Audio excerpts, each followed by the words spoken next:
I think I figured out what the problem is, and we are now on Facebook Live, I think.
Are we there? Hare Krishna. Hare Krishna, everybody.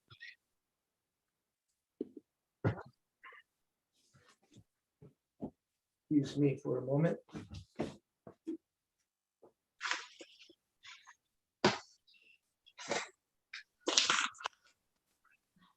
Hare Krishna. Dhanavad. Desnari Hari. Haribol, Haribol. Haribol.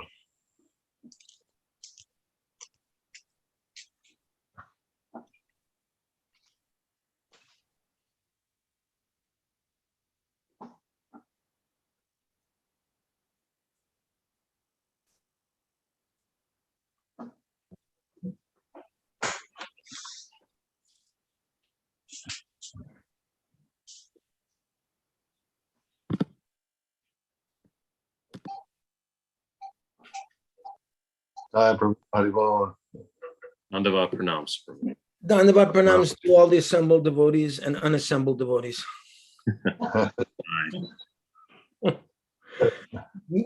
Prabhu, I guess you have to appear as iPhone DOS because if you have I don't know how, if you have your camera on, I guess it interferes with the quality of your sound. Is that correct?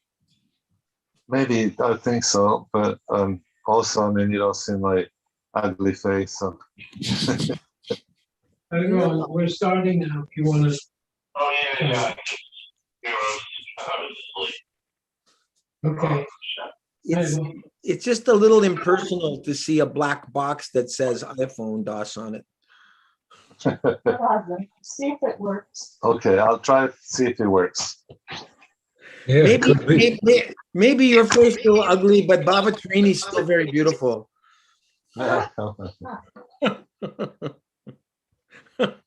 Just joking. Let's see. So Acyutananda Prabhu asked that this evening we sing, I believe the name Jai. There you are. Handsome young man.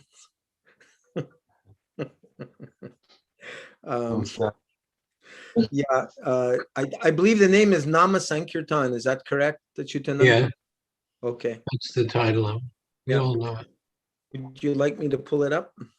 Yes, I have to give a little music lesson first. Okay. Because this is often sung the wrong way, which leads to mispronunciation.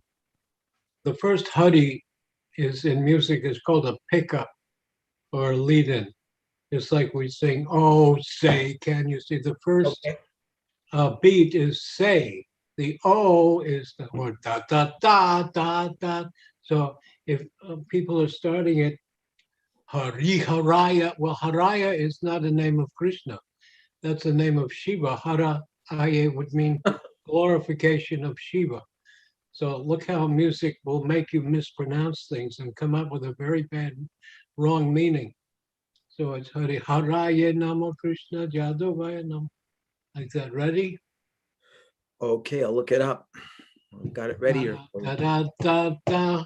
It's an intro. Right. It's only two beat, but many songs have that.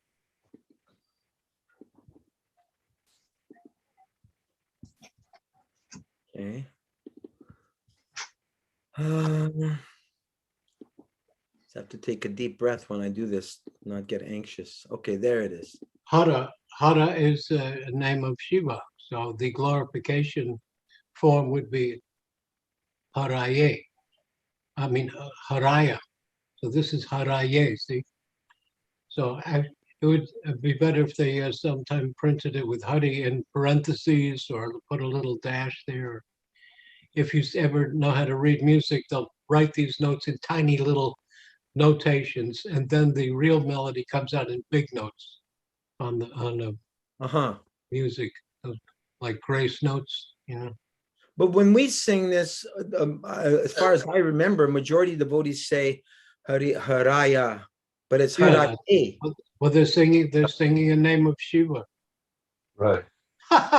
Everybody point to those devotees and laugh at them. So correct is Haraye. Haraye. Haraye. See how it's spelled? Haraye, not Haraya. Right. Haraye. So Hari is.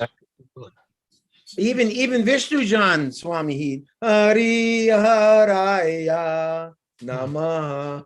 Yeah, even he got it Yeah, wrong. that I never made up a melody. He made that melody up, I think. Yeah, well, it forces you to mispronounce, and now you're not saying Hari, you're glorifying Shiva. Oh, Excuse me. I've heard other singers just tear this apart. And as far as Vocalize, I you know.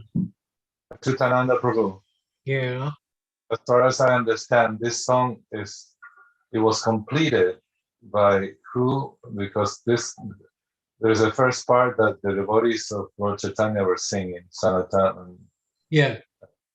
and then who added on the other verses? Narottam does. Narottam. His name will come at the end. Okay, yeah, that's right.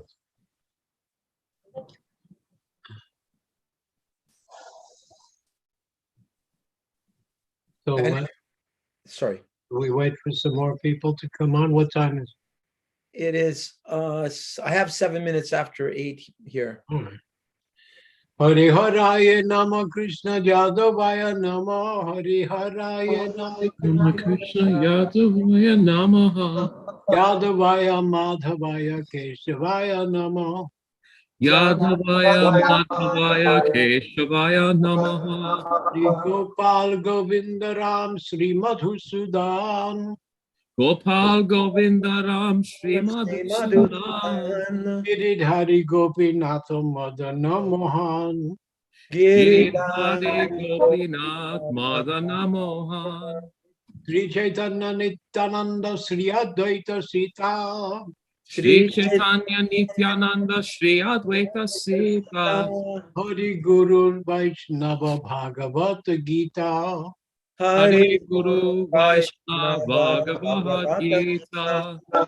Sri Rupa Sanatana Bhatta Raghunath Shri Rup Sanatan Bhatta Raghunath. Sri Jiva Gopala Bhatta Dasa Raghunath Shri Jiva Gopala Bhatta Dasa Raghunath.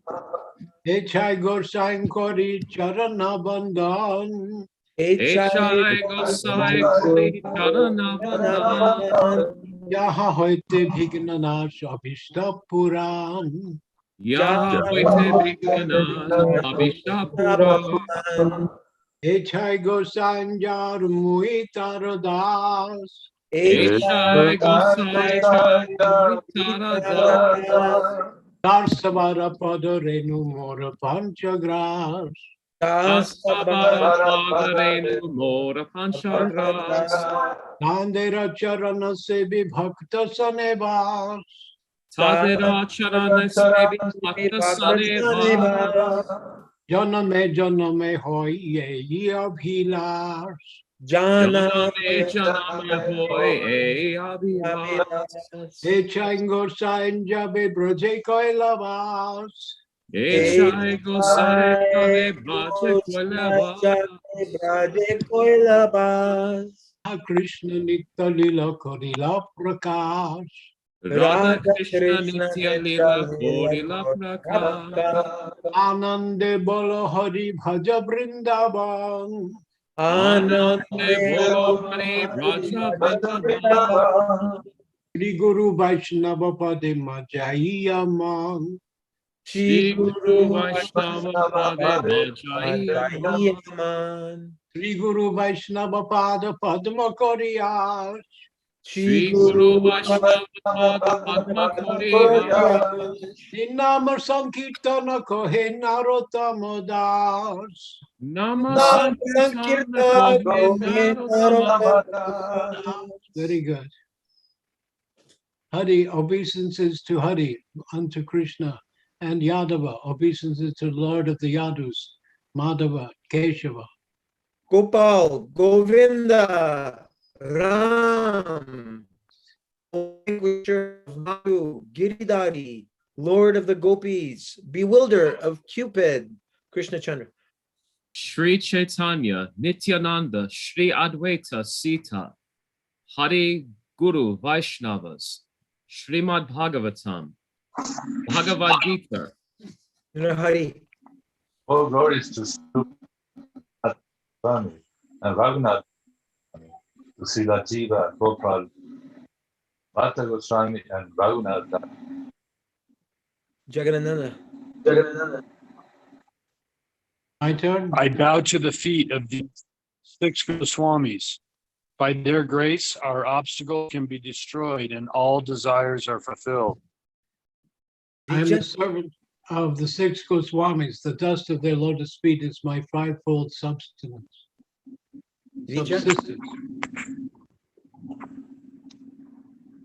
Vijay. To be a servant of their lotus feet and to reside in the company of devotees. This is my aspiration, birth after birth. Nandapatni. When the six Goswamis lived in Braj, they revealed the eternal pastimes of Sri Sri Radha and Krishna. Siddhanta Prabhu.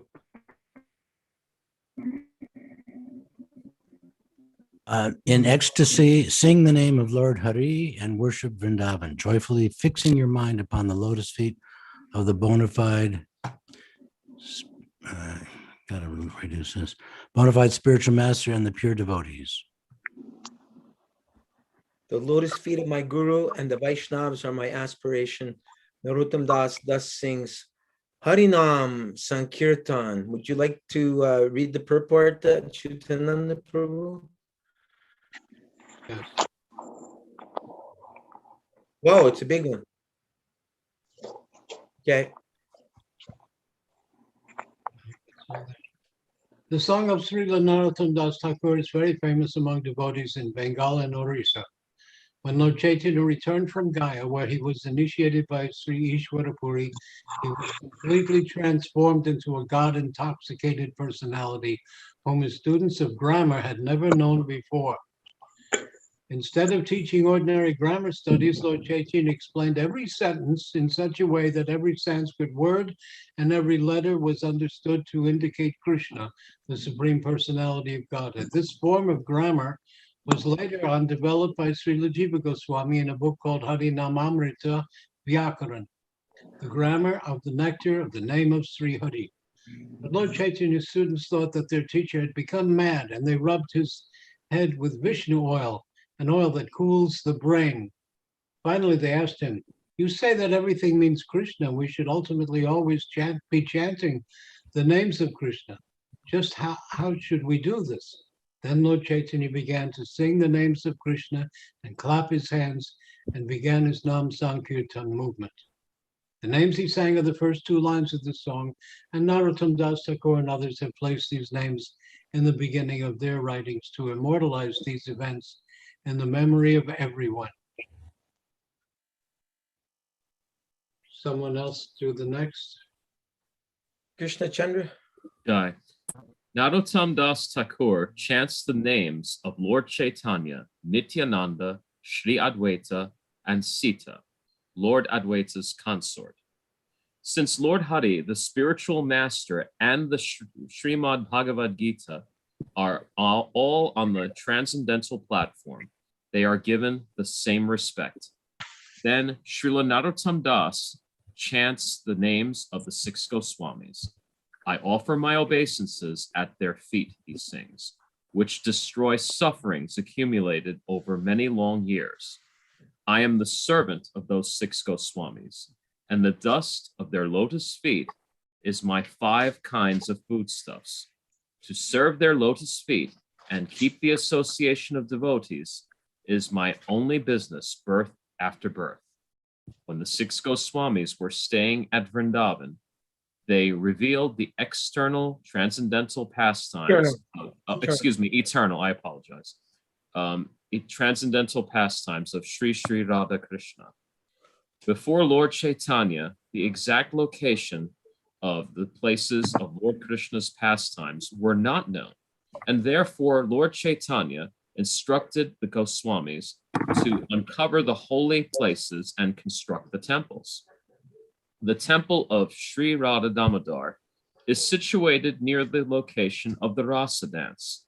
and Srila Rupa Goswami and the other Goswamis used to gather there and discuss the topics of their literatures, which scientifically explain the super excellent pastimes of Sri Sri Radha Krishna.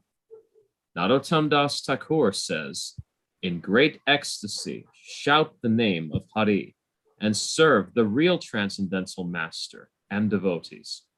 He concludes by saying, with all hopes in the lotus feet of my Guru and the holy Vaishnavas, Narottam Das sings the Sankirtan of Lord Hari. Hare Krishna, Krishna Krishna, Hare Hare, Hare Rama, Ram Ram, Hare Hare. Acyutananda Prabhu, do you have any comment on this purport? Panchagra, I was always told that Panchagras meant that the 6 Goswamis would do madhukari.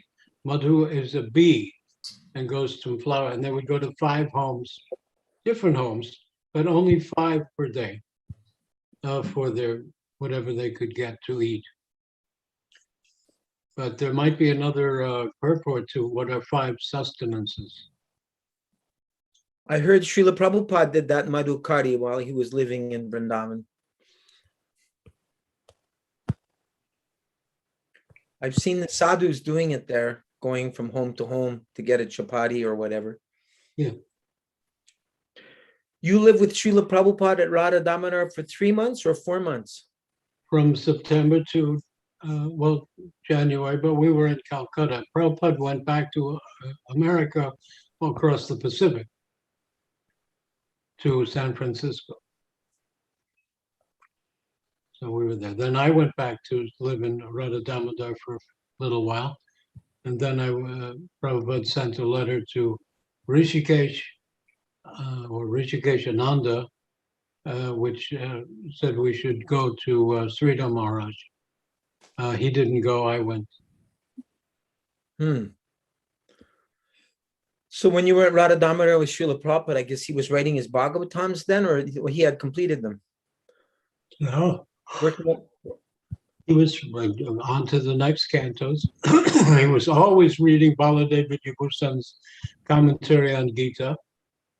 And we also I was reading Brahma Samhita. And starting to learn Bengali. How did you learn? Did you have a book? Yeah, school books, Okay. high school books. Siddhanta Prabhu, you have some Siddhanta for us? Well, not so much. This is just a little side note. Acyutananda mentioned Rishikeshananda. Yeah. If anybody's interested, I interviewed him. He's part of the memory series. Sure. Number 84. So if you want to see that video, I can send you the link. It's got a password. So you can send it to prabhupadamemories@gmail.com. Very good. With your name and email address, and I'll forward you the link. Did you have something you wanted to read from him, Siddhanta? No, Okay. not yet. Okay. Prabhu, the last class, you had that wonderful memory. Is that in it? You mentioned tape 36? Yes, it's in volume 2 of the books. Okay. No, I'm sorry, volume 3. Volume 3. One thing I wanted. That was Atma Tattva. I wanted to say, it came to me, Lokaguru reminded me, we were talking about these Mayavadis chanting kirtan. And Lokaguru reminded me of something that Prabhupada said so many times. Milk touched by the lips of a serpent causes poisonous effect. So don't hear Mayavadis singing. You'll think that they're devotee, and then they'll come out and tell Mayavad. Then you'll wonder, you'll become confused. I'm not sure if that's in reference to Rishikeshananda, but none of that No, is spoken no, it's about in just that from, video. it's how we left off. No, it's not reference to Rishikesh. It's reference to this Krishna Das and Jayu Tals and other Mayavadi singers, just something that was left off. We left off at the last. Okay, thank you. There is a beautiful photograph of Radha Damodar in Prabhupada's quarters. Acyutananda is actually to the right, and then there is the Goswami of the temple and Krishna Das, whom you mentioned at Ananda Prabhu. That you Oh, Krishna learn from. Das Babaji? Or- Yeah, Krishna Das. Oh, he's talking about Krishna Das. Only Baba. No, Just, no, now he's saying, do not get confused. Start hearing this impersonalists, and then all of a sudden they come out with some horrific conclusion. he's talking about the Western. I thought you talked about Krishna Das Babaji. Didn't you at Acyutananda Prabhu? Yes. You learn and you stayed with Krishna Das Yeah. Babaji. Well, when Rishikesh came, he stayed with Bon Maharaj, so I would visit him there. And Krishnadas Babaji would also move around with Bon Maharaj for sometimes. But he was really a very great devotee of Sridhar Maharaj, more so. He would go to his birthplace to chant. I found out. He never slept. Nobody ever knew, and I heard from people of different parts of India, parts of Bengal, that nobody ever knew that he slept. There's a little temple, Radha's Bhajan Kutir in Vrindavan. This beautiful place. Shall we start the reading now? Jai Ho. Okay. I'll find the page here from the original books, original classic, unedited.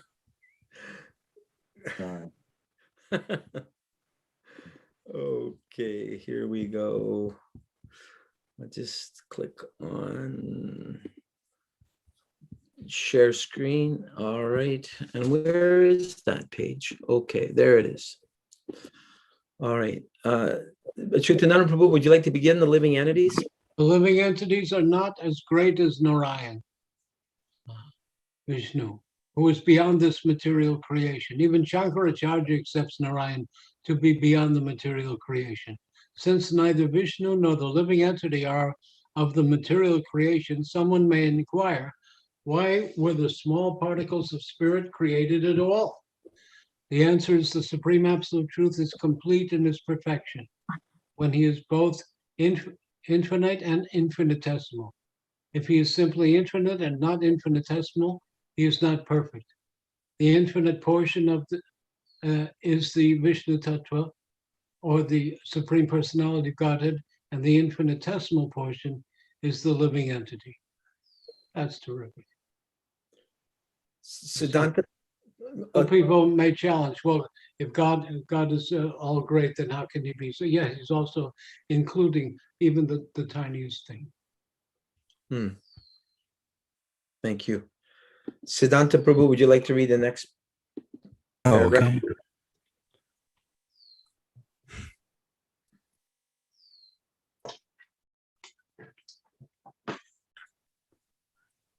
Due to the infinite desires of the Supreme Personality of Godhead, there is existence in the spiritual world. And due to the infinitesimal desires of the living entity, there is existence in the material world. When the infinitesimal living entities are engaged in their infinitesimal desires for material enjoyment, they are called Jiva Shakti. But when they are dovetailed with the infinite, they are called liberated souls. There is no need to ask, therefore, why God created the infinitesimal portions. They are simply the complementary side of the Supreme. It is doubtlessly essential for the infinite to have infinitesimal portions, which are inseparable parts and parcels of the Supreme Soul. Because the living entities are infinitesimal parts and parcels of the Supreme, there is a reciprocation of feelings between the infinite and the infinitesimal. Had there been no infinitesimal living entities, the Supreme Lord would have been inactive and there would not be variegatedness in spiritual life. There is no meaning to a king if there are no subjects, and there is no meaning to the supreme God if there are no infinitesimal living entities. How can there be meaning to the word Lord if there is no one to overlord? The conclusion is that the living entities are considered to be expansions of the energy of the Supreme Lord, and the Supreme Lord, the personality of Godhead Krishna, is the energetic. Nirhari Prabhu?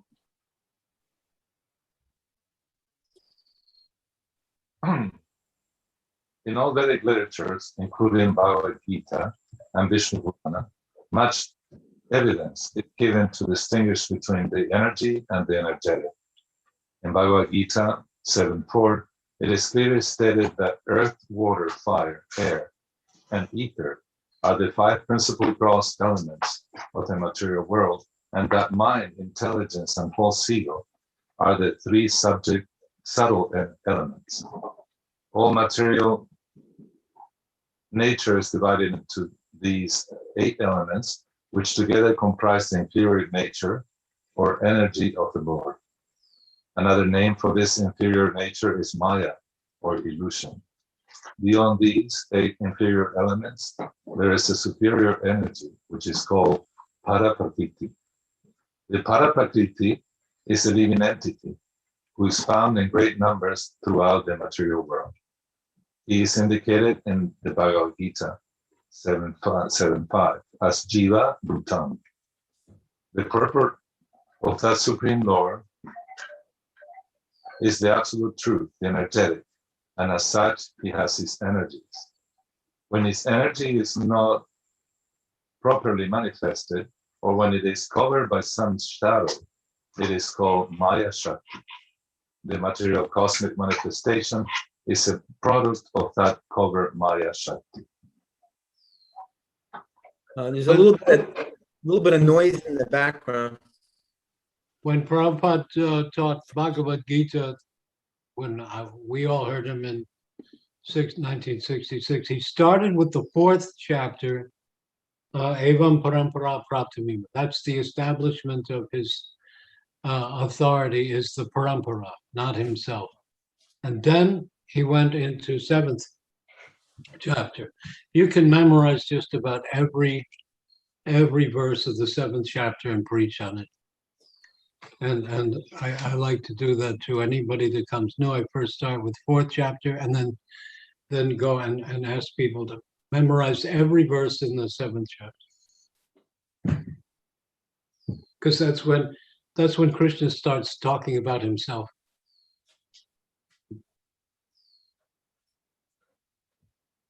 So that they understand the position of Krishna? Yeah.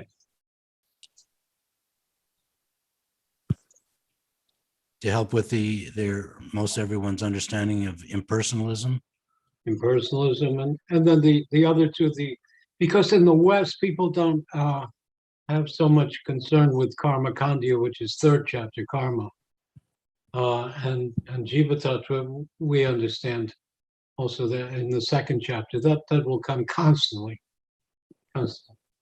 But Karma Yoga of the 2nd chapter, that has been misused so much. I found out that Vishwanath Chakravarti said it, but Prabhupada once said it to a Karmi Indian man who said, well, socialism is Karma Yoga. Prabhupada said, Karma Yoga is for the fools. And, yeah, for people who still identify with the material body. I do my karma. That's my business is to be a shopkeeper or this or about Nahang Vipranacha Narapati, all of those occupations. So you utilize your occupation, but you still identify with your occupational behavior. Varna means color. So it's racism, you see? It's racism. So Varna means color. You have these 4 shades of behavior and natural duty. I love it when Krishna tells Arjuna, he says, even your own nature will make you fight. I could then imagine if Arjuna went out to the forest and lived in a cave. If somebody yelled help, he'd go and grab his weapons and go to save them. his natural tendency as a kshatriya would make him. But a vanaprastha or sannyasi is not supposed to even make violent gestures. See? So he said, your very nature, you want, the Prabhupada calls it, Arjuna was considering living in frustrated seclusion.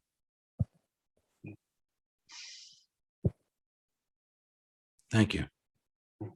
Vijay Garanga, do you want to read the next paragraph, please? Absolutely.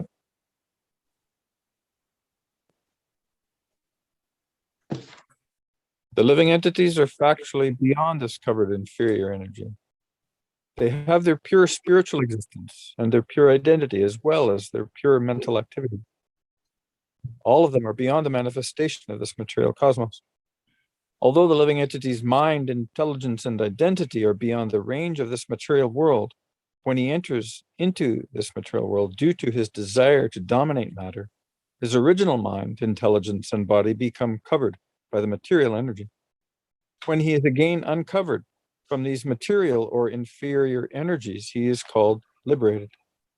When he is liberated, he has no false ego, but his real ego again comes into existence. Foolish mental speculators think that after liberation, one's identity is lost, but that is not so. Because the living entity is eternally part and parcel of God, when he is liberated, he revives his original eternal part and parcel identity. The realization of aham brahmasmi, I am not this body, does not mean that the living entity loses his identity. At the present moment, a person may consider himself to be matter, but in his liberated state, he will understand that he is not matter, but spirit soul, part of the infinite. To become Krishna conscious or spiritually conscious, and to engage in the transcendental loving service of Krishna are signs of the liberated stage. In the Vishnu Purana, it is clearly stated. Vishnu Shakti Paraprokta Kshetra Gyagya Tata Para Vidya Karma Samgyaya Tritiya Shaktir Ishyate, cited in Caitanya Charitamrita And the Madhya. Patni, would you like to continue, Okay. please? The energy of the Supreme Lord is divided into three: para, kshetrajna, and avidya. The para energy is actually the energy of the Supreme Lord himself. The kshetrajna energy is the living entity, and the avidya energy is the material world, or Maya. It is called avidya, or ignorance, because under the spell of this material energy, one forgets his actual position and his relationship with the Supreme Lord. The conclusion is that the living entities represent one of the energies of the Supreme Lord, and as infinitesimal parts and parcels of the Supreme, they're called jivas. If the jivas are artificially placed on the same level with the infinite Supreme, if the jivas are artificially placed on the same level with the infinite Supreme, for both of them are Brahman, or spirit bewilderment will certainly be the result. That's in quality we are the same, but in quantity one is infinite, one is infinite. That's Shankaracharya. He intentionally leaves out in his slogan, Brahma Satya Jagan Mithya Jiva Brahmanaiva Na Para. Brahman and Jiva are the same in quality, but not in quantity. But more on the third chapter of Gita, because in America, in the West, Krishna is instructing Arjuna about yajna, sacrificial performance to forgive sins. See, when in the West we hear sacrifice, we think it means sacrificing our time or our energy. But Krishna is telling Arjuna, because Arjuna is confused, and I'm going to be killing my relatives.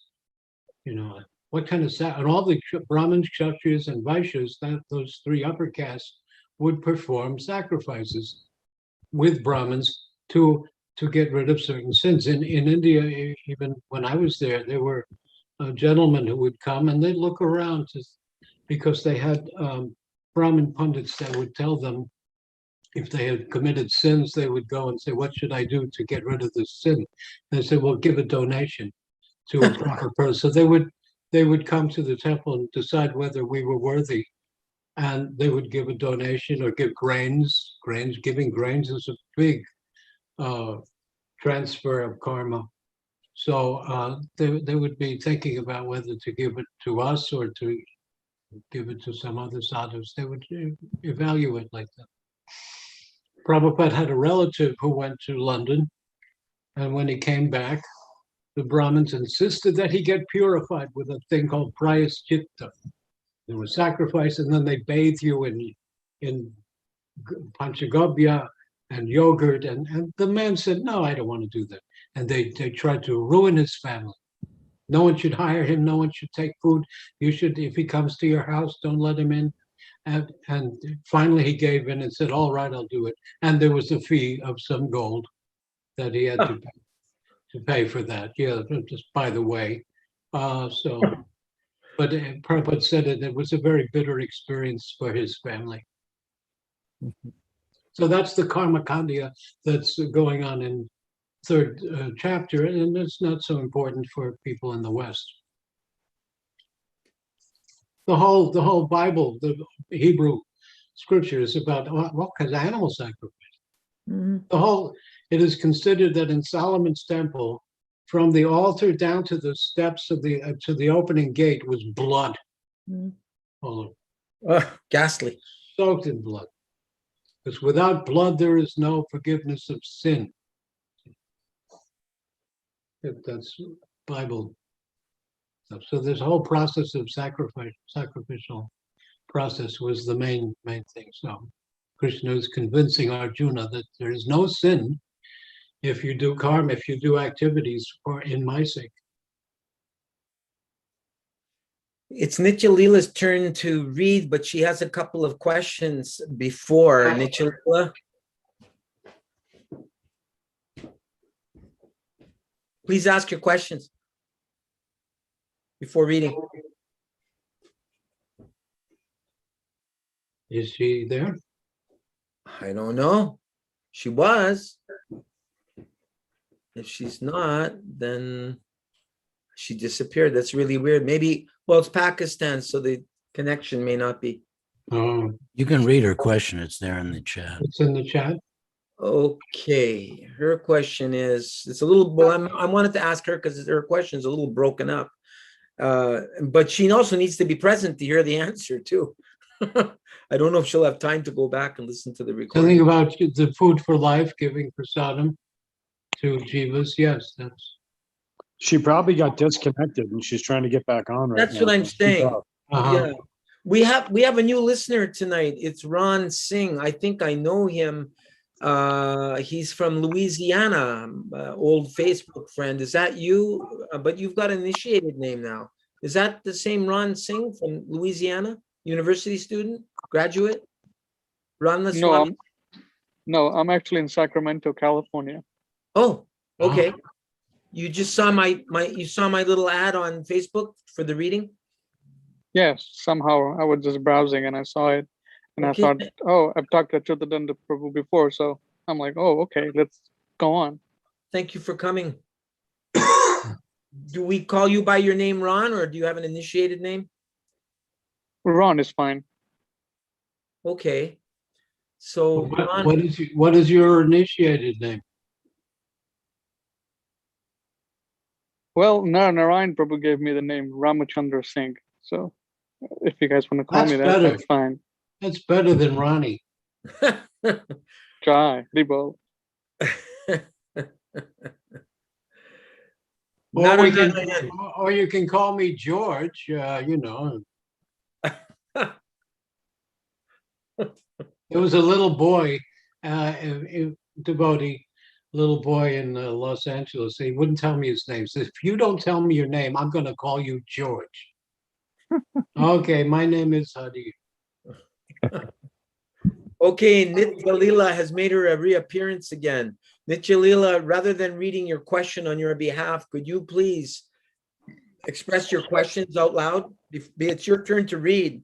but ask your question first, please. Yeah, exactly. Thank you very much. Please accept my humble obeisances, Maharaja. Basically, I was recalling three energies which are, human is being affected. That is titiksha, spiritual and material energy. Now we are talking about energies of the Lord. Those are para and two others one, which we are reading in TLC right now. So how to relate these energies? Are these also comes under domain of spiritual energy or titiksha energy? And the second question was regarding food for life and other services ISKCON is conducting across the globe. Are they being considered as Karam Kanda?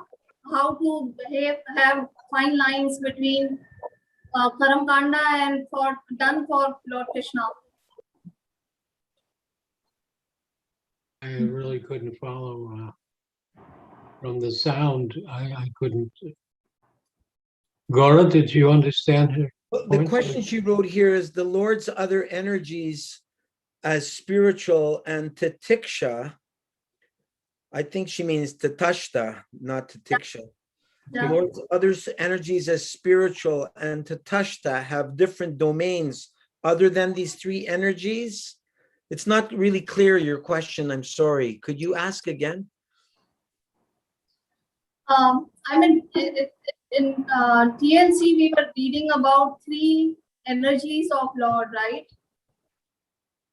So is this related with spiritual energy or titishta energy? Tatashta. Yeah. So how to relate, these three energies and those three energies, spiritual, material and titishta.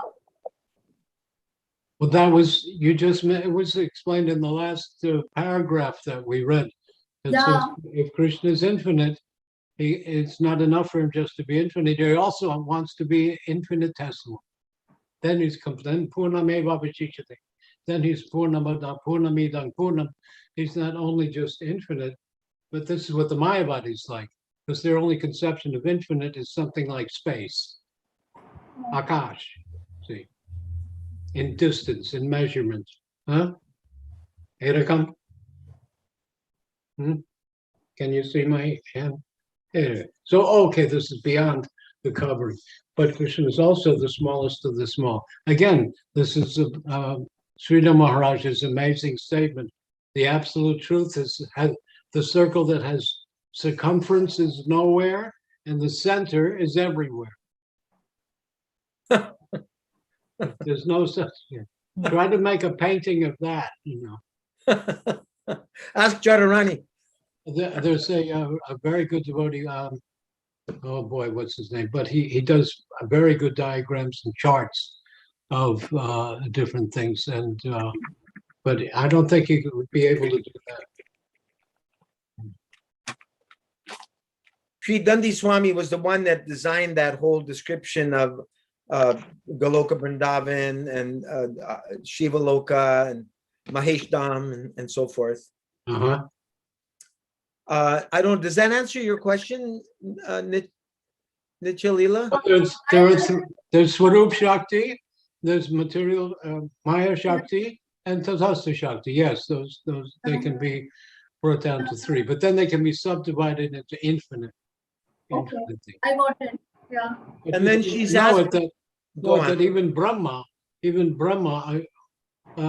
and all the demigods, they're one jiva. There's one jiva makes the sun.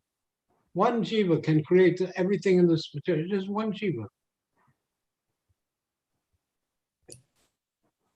And then one jiva can be a worm Indragopa, the tiniest little one-celled virus, bacteria, tiniest little nothing. Well, Prabhupada once yelled at me because he said something and I whistled. Woo, woo. I won't do it again because he told me not to whistle. Because when you whistle, you break a hole in the ether. And because the person said, "Don't do that." I said, "What? That sound from the mouth. Don't do that. We should not whistle." Nitya Lila is asking if food for life is karma kanda activity, or in what category when devotees go out and they distribute khichdi or prasadam on the street to the homeless? That's transcendental. Prabhupada said the medicine is harinam, and when you go to a doctor, he gives you medicine and he also gives you a diet. That's why in America you hear doctors, oh, take this medicine. What should I eat? Oh, you can eat anything. No. Ayurvedic system is you give medicine and a diet. Don't eat this, etc. So our medicine is harinam, and the diet is prasadam. That's not karma kandya or charity. It's medicine. It's the diet medicine. No, the jiva is not created. That's in the second chapter, of course. Jiva is not somebody put up Ramachandra Prabhu. Jiva is not created, but everything is sarva karana karanam. So he's the cause of all this. But they are eternally created. Everything is eternally in place. We have to learn it in a sequence, so it looks like but never was a time when I did not exist, nor all of these kings, nor all these jivas. Yeah, Anadi. We have three words for eternity. Ananta meaning no end. That's kind of easy to understand. Forever. Nitya means constantly, continuously. But anadi, that's a little hard to understand. Well, everything started from somewhere. No, we have always been. Tatastha Shakti has always been Tatastha. Maya has always been Maya, and the Swarup Shakti has eternally been Maya. And these are eternally in place. But we learn them in a sequence because we're conditioned souls, so we have to learn them in a krama, in a sequence. The Swarup Shakti, is that Antaranga Shakti? Is that the same thing? Yes. Okay. The internal So potency. the jivas are created, and even Krishna Prema, that'll come up in this great verse. The great verse, Nitya Siddha Krishna Prema. That verse, Krishna Prema is eternally Siddha, perfect. Sadhya. So that is also an eternal existence there in place. But more and more, as we chant and talk to each other, we'll know that these things are constantly. When water is basically liquid. If it is transformed by cold, it turns into ice. When you bring heat again, it goes back to its original condition of liquid. When did that start? At some time in history? Some date, Thursday at 10:30 in the morning? You know. There are Christian scholars who say the earth, God created the earth at 10:30 on Thursday, 6,433 days ago at 10:30 a.m. Now go check, go measure. Maharaja, someone is asking here, the jiva is marginal energy, isn't so? Yes. Okay. What about it? Yes. It's called marginal. It's a good translation of tatastha. Tatastha, tata means the shore. So where is the shore of the ocean? The tide is coming and going. So where's it? It's like an unknown. It's not a place. It's not. We say tatastha region sometimes, but it's not a place. It's not anywhere here, because the liberated souls are also called tatastha shakti. Jiva Goswami says so in Paramatma Sandarbha. There are liberated souls and there are conditioned souls. The liberated souls are called Nitya Siddha, and that Siddha means perfected. They have no four defects. They never make a mistake, and they never misuse their independence and their free will. That would be a big mistake, wouldn't it? Yes. We have Bojadev. Go on. So, and the Buddha Jivas are those for Krishna who are eternally turned away and have been attracted by Maya. And they come and go in this world. Most of them get saved, but that's a long history. But Krishna comes again and again, and he comes even as the spiritual master to save them, to awaken them and to go back to Godhead. I'll give example back to, because also we're thinking from here, created back. When I was in 13, 14 years old, I was in a Jewish summer camp in Pennsylvania, and a group of Israeli folk singers and dancers came to perform. And then they tried to recruit us, Jewish boys, to go back to Israel. Now, I'd never been to Israel. My parents, my great-great-great-grandparents were from Russia and Poland and Czechoslovakia and Vienna. Nobody had been back. So what do you mean back to? If you identify as a Jew, the homeland is Israel. We had never been there. But they were saying, come back, you know. So that's kind of, if you re-identify your consciousness, our consciousness is spirit, we belong in an environment of spirit. Not here where we're spirit surrounded by matter. In Goloka, in Vaikuntha, there's only one element. Everything is made out of spirit. Mm. Everything is Chintamani, Prakara, Sadhamasu, Kalpa, Vriksha, etc. I'm talking too much. Our godbrother Bojadev Prabhu has come back for a second. Back. He's come back. Yes, he's returned. Jai Bojadev Prabhu, obeisances. Dhanavad to all of you. Haribol, nice to be here. And his question is, I'm not sure if you were just discussing this, but in Blazing Sadhus, Acyutananda Prabhu wrote that Prabhupada mentioned that the jiva and the sun are the same, just different bodily coverings. Always thought that was amazing. Yeah, I just said the sun god, even Brahma, is one jiva. So look how rich you can be. Indra is one jiva, and the sun that we see every day, that's one jiva creating that whole planet.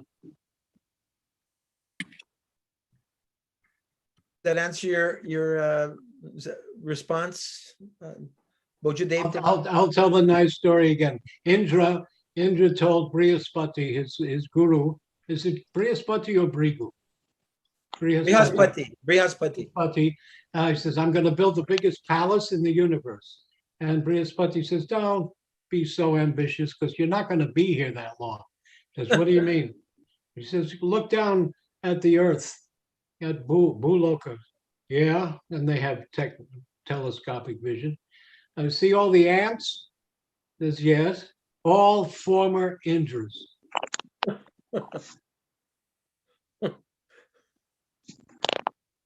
Well, yeah, no, I always thought that was very interesting.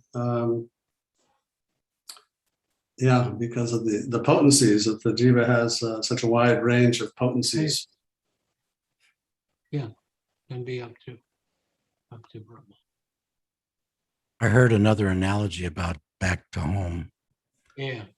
Where just described that if a couple in America, for example, go to Germany, this is just as an example, hypothetically, they go to Germany and they have a child, and then the child is raised, and then they tell the child, well, we're going to go back home now, meaning going back to America.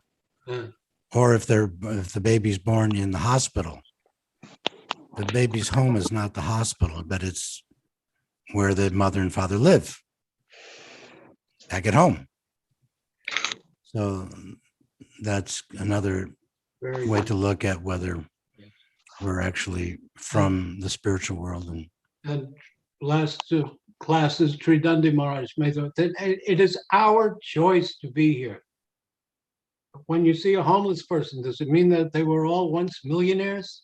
No.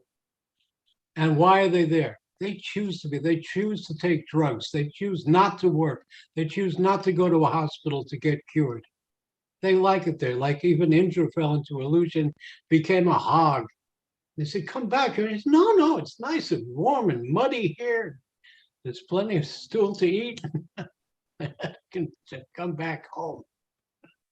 Yeah, the hospital would be like a tatasta situation. And I forgot that that's an old example. I haven't heard that in so long. Thank you, Jagadananda, for Thank you. inviting Bojadev Prabhu. Bojadev Prabhu, would you like to read the next paragraph? Generally, Mayavadi philosophers. So Sure. can I ask a question before he starts about that this discussion here? I was wondering that the spiritual master, the pure devotee, is it analyzed in the scripture how much the Shakti does he have? Like, I don't know, there's Brahma has what, 78% and like this? Or Guru becomes Sakshat Hari. Guru is as good as Krishna. But As he's good not as- but he's not Krishna. This has to be harmonized. See? It has to be harmonized. So, for instance, Sridhar Maharaj's name is Bhakti Raksha Sridhar Deva Goswami. It means he can be guru to the demigods. He can give instruction to demigods. So can Prabhupada. He can deliver the whole world. So he is as good as, can Krishna deliver the whole world? Yes. So Guru can deliver the whole world.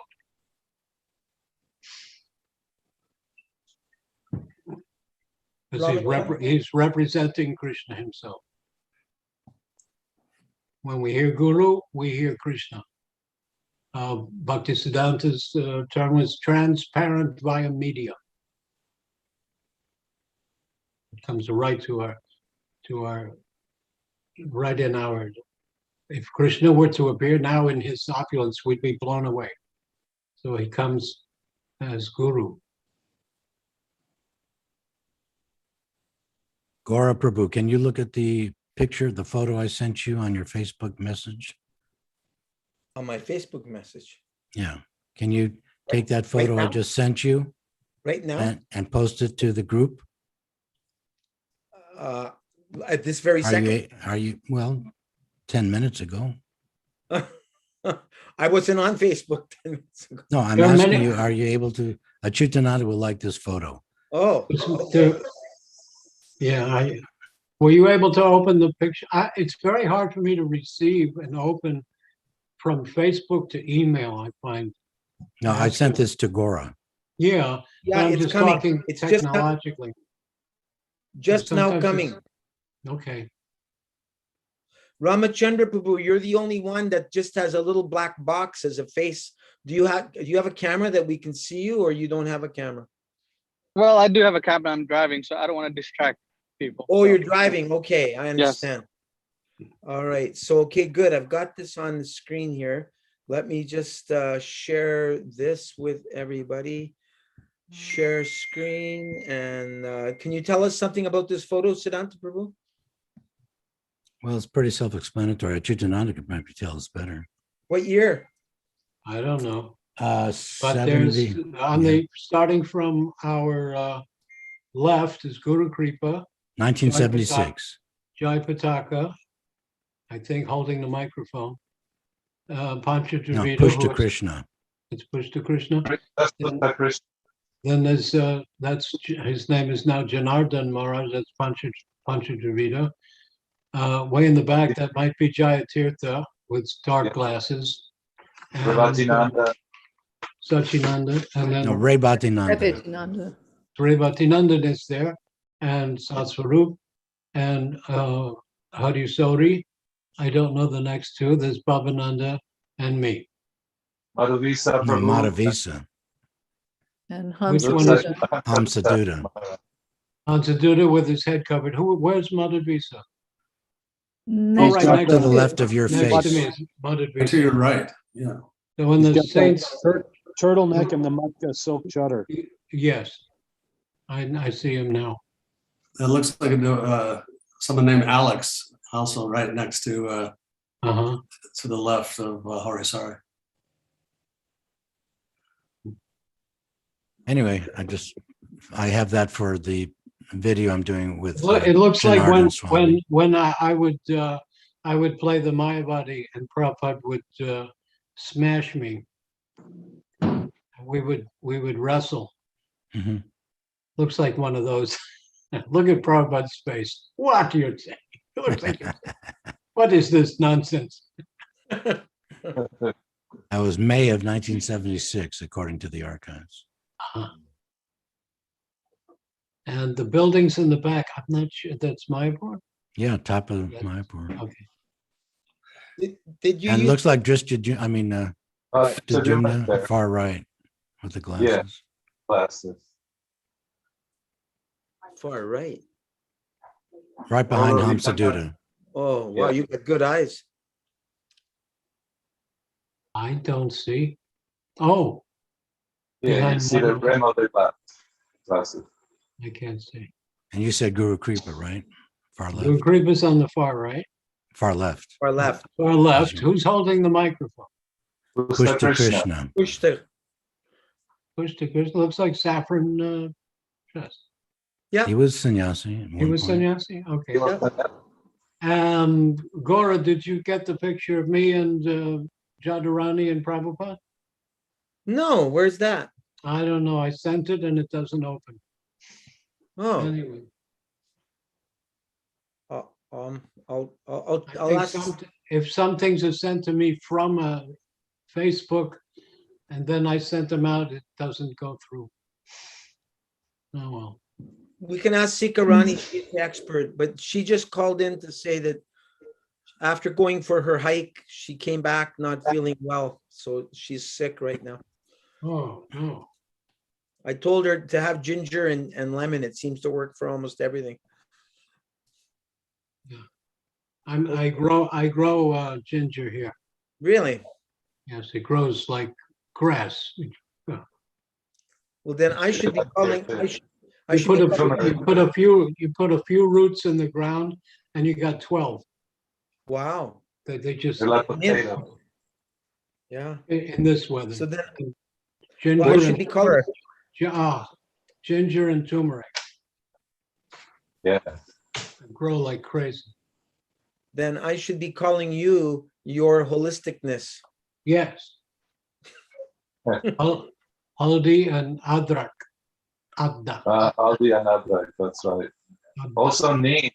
Neem grows here too. We can't get neem to grow here. It's because we do get a frost. Oh, yes. Oh, no, Dravinaksha was growing it. Dravinaksha before he passed away, him and Mother Nanda. They were growing Okay, it. then he must have had a greenhouse. They're in Naples, or they were in Naples. Oh, Yeah.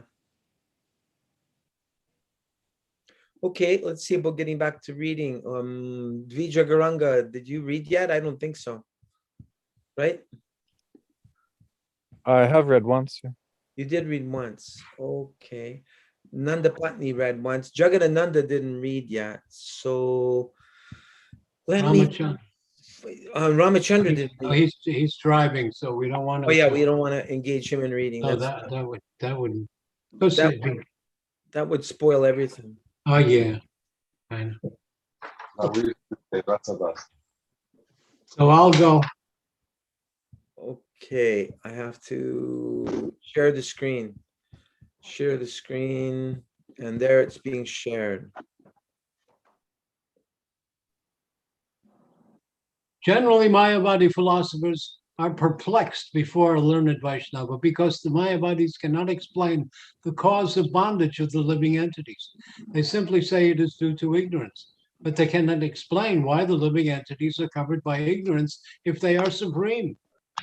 The actual reason is that the living entities, although qualitatively one with the Supreme, are infinitesimal and not infinite.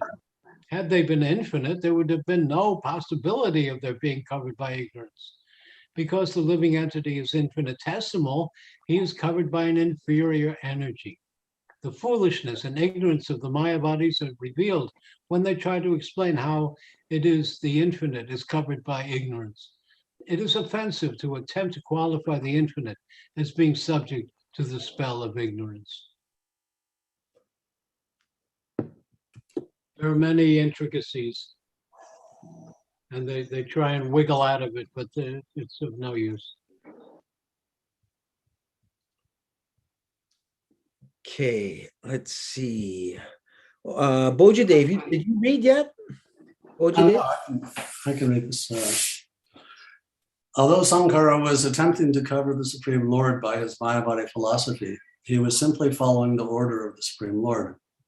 It should be understood that his teachings were a timely necessity, but not a permanent fact. In the Vedanta Sutra, the distinction between the energy and the energetic is accepted from the very beginning. In that Vedanta Sutra, the first aphorism, Janmadhyasya, clearly explains that the Supreme Absolute Truth is the origin or source of all emanations. Thus, the emanations are the energy of the Supreme, whereas the Supreme himself is the energetic. Shankara has falsely argued that if the transformation of energy is accepted, the Supreme Absolute Truth cannot remain immutable.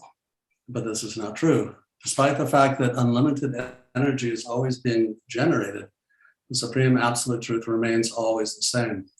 It is not affected by the emanation of unlimited energies. Sangaracharya has therefore incorrectly established his theory of illusion. From Bible, we hear that God created the world, everything in 6 days, one day after another. But Krishna's creation is always in one. That's really the description of Brahma, who was born in the dark and then slowly starts to create the planets and the living entities through, mainly the living entities through Daksha.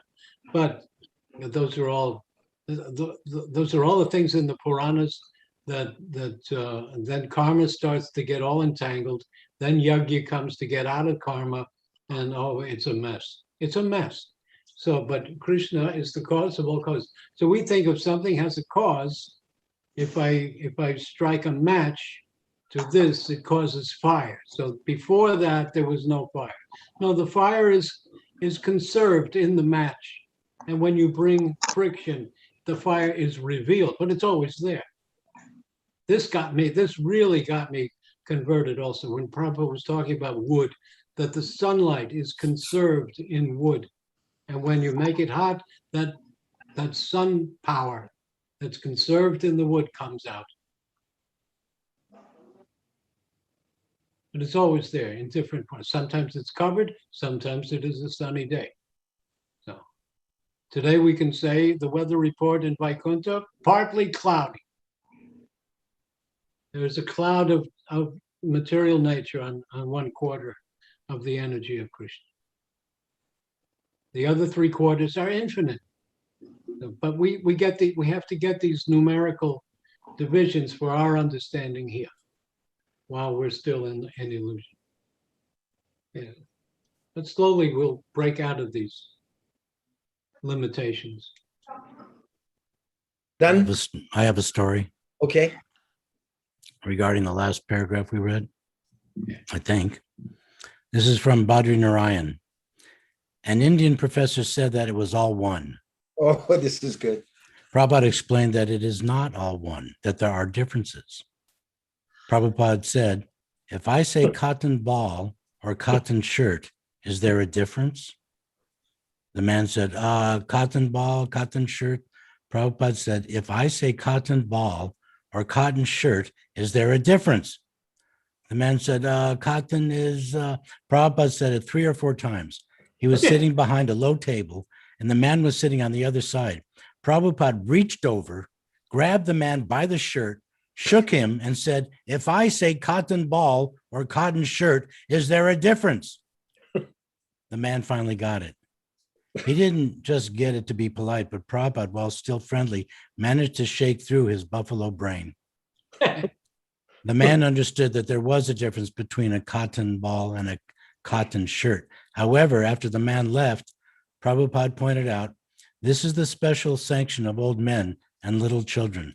They can go anywhere and they can say anything. You cannot imitate. Tell a little story here. We were in Mayapur, and it's in reference to Acyutananda Prabhu saying this. We can do samples of, but no, really, you can't describe. We try to measure everything. And so we're walking with Srila Prabhupada, and it so happens that there is a rope on the ground, and the sun was just starting to come And he said, you'll see, one day when the sun comes, meaning that when you're perfectly in Krishna consciousness, everything will be clear. The rope no longer is going to be a snake, but you'll see that as a rope. Shankaracharya uses that rope and snake thing. If you see a rope and you think it's a snake, that's Maya. No. You think it's a snake because you have previous experience of a real snake. Snake. Yeah. If you never saw a snake, you wouldn't be afraid of a rope in the dark, in the grass. You wouldn't be afraid. Wouldn't you make connect? But there is a reality. So taking something for something else is Maya, is the misunderstanding. Taking something for Maya means that which is not. Doesn't mean that it is not. To take a mirage is real. It's from heat and on the surface. To think that it's water is Maya, is illusion.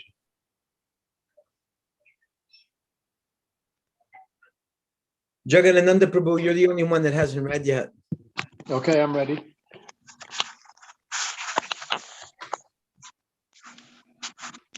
Let's see. Did we read this last paragraph?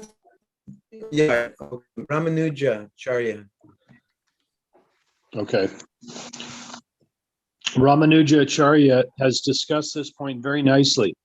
If you argue that before the creation of this material world, there was only one absolute truth, then how is it possible that the living entity emanated from him? If he were alone, how could he have produced or generated the infinitesimal living entities? In answer to this question, the Vedas state that everything is generated from the absolute truth. Everything is maintained by the absolute truth, and after annihilation, everything enters into the absolute truth. From this statement, it is clear that the living entities enter into the supreme existence when they are liberated, and they do not change their original constitutional position. Yeah, that rope and snake, even when I was reading Mayavad, that rope and the snake thing always bothered me. Well, the rope is a real thing. The rope doesn't disappear and become one, and the snake somewhere is real. So that example is very, very misleading. That's why it's a good illusion. That's why it's a good trick. Oh, Right. But what I was trying to clarify is that even Sri Narayana Maharaj in morning walks, he would laugh at the devotees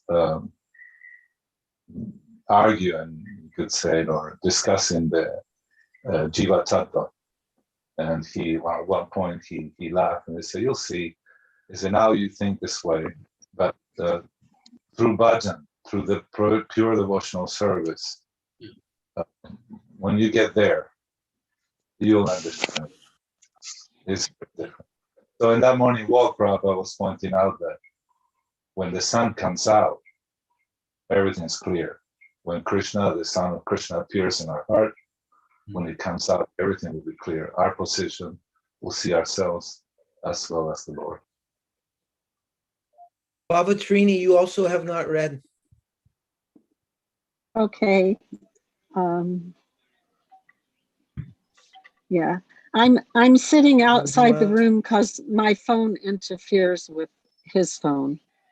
Okay, so where are we? We must always remember. Okay, we must always remember that the Supreme Lord has his creative, I can't. Function. Your picture's covering it. Oh, okay, creative function. Sorry. You can go to the top and shrink that the chat members to get to see the rest of the screen. Where do I shrink it? The very top is the same thing on my computer. I don't know if you can do it on your phone. Move your mouse to the top of that square, and there'll be 4 icons there. That'll give you different. I just made the whole thing. Okay. there's different icons.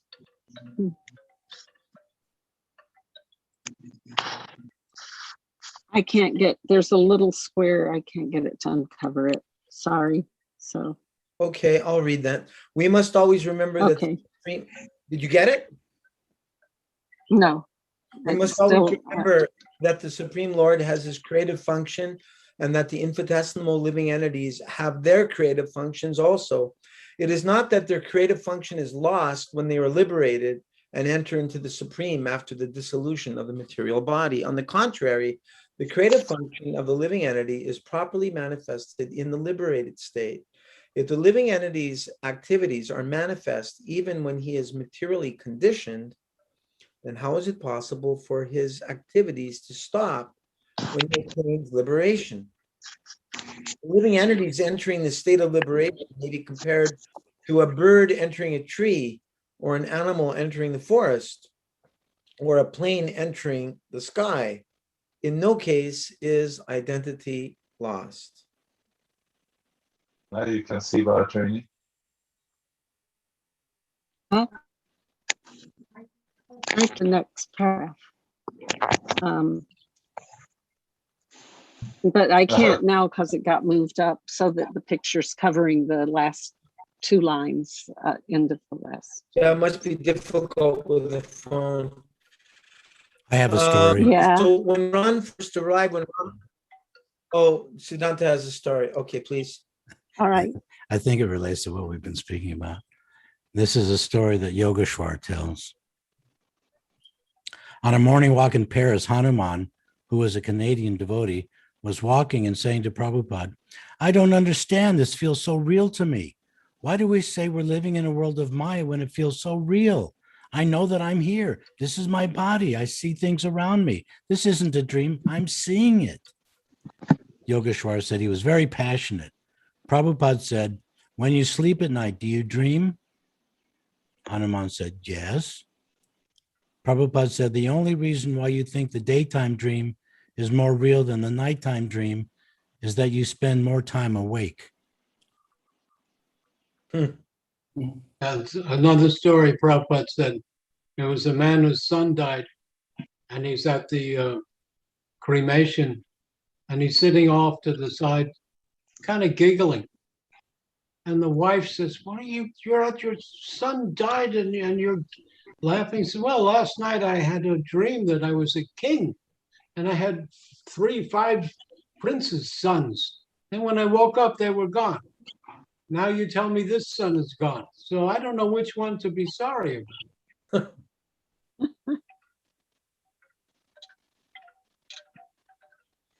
When Ramachandra first arrived around a little after 8, he said, "I have some questions about ISKCON issues." And I said, "Well, could you ask them after 9 o'clock? Because we'd like to get some reading in first." So Ron, I'll leave it to Acyutananda Prabhu's discretion, depending on what the issue is that you wanted to bring up. The next paragraph has some things I want to talk about. Oh, did you want to do that? Shakti Vikar, Pariman. Do you want to read that first? You want to read that first? Okay. Okay, I'll go back there. And then Ron, you can ask your question if you like after that. All right. Okay, when explaining the first aphorism of the Vedanta Sutra, Shankara most unceremoniously tried to explain that Brahman just means great. Like God, God is good. Or the supreme absolute truth is impersonal. He also cunningly tried to switch the doctrine of byproduct into the doctrine of change. Yeah. The absolute truth doesn't change. His energies change. This is called Shakti Vikar. The energy changes. Prabhupada's example is the electricity is by nature hot. It can run an electric heater, or by manipulation of the energy of electricity, it can run a refrigerator. The result is cold. But the powerhouse is never cold. Electricity is never cold. But by changing the energy, one of the energies of electricity, volts, can run a motor, and the effect is cold. So also the second we have a body that is conscious, but we also have nails and hair. It's on our body, but they are not conscious. They're part of our byproduct. Byproduct, right? They're a byproduct. You can put the text back.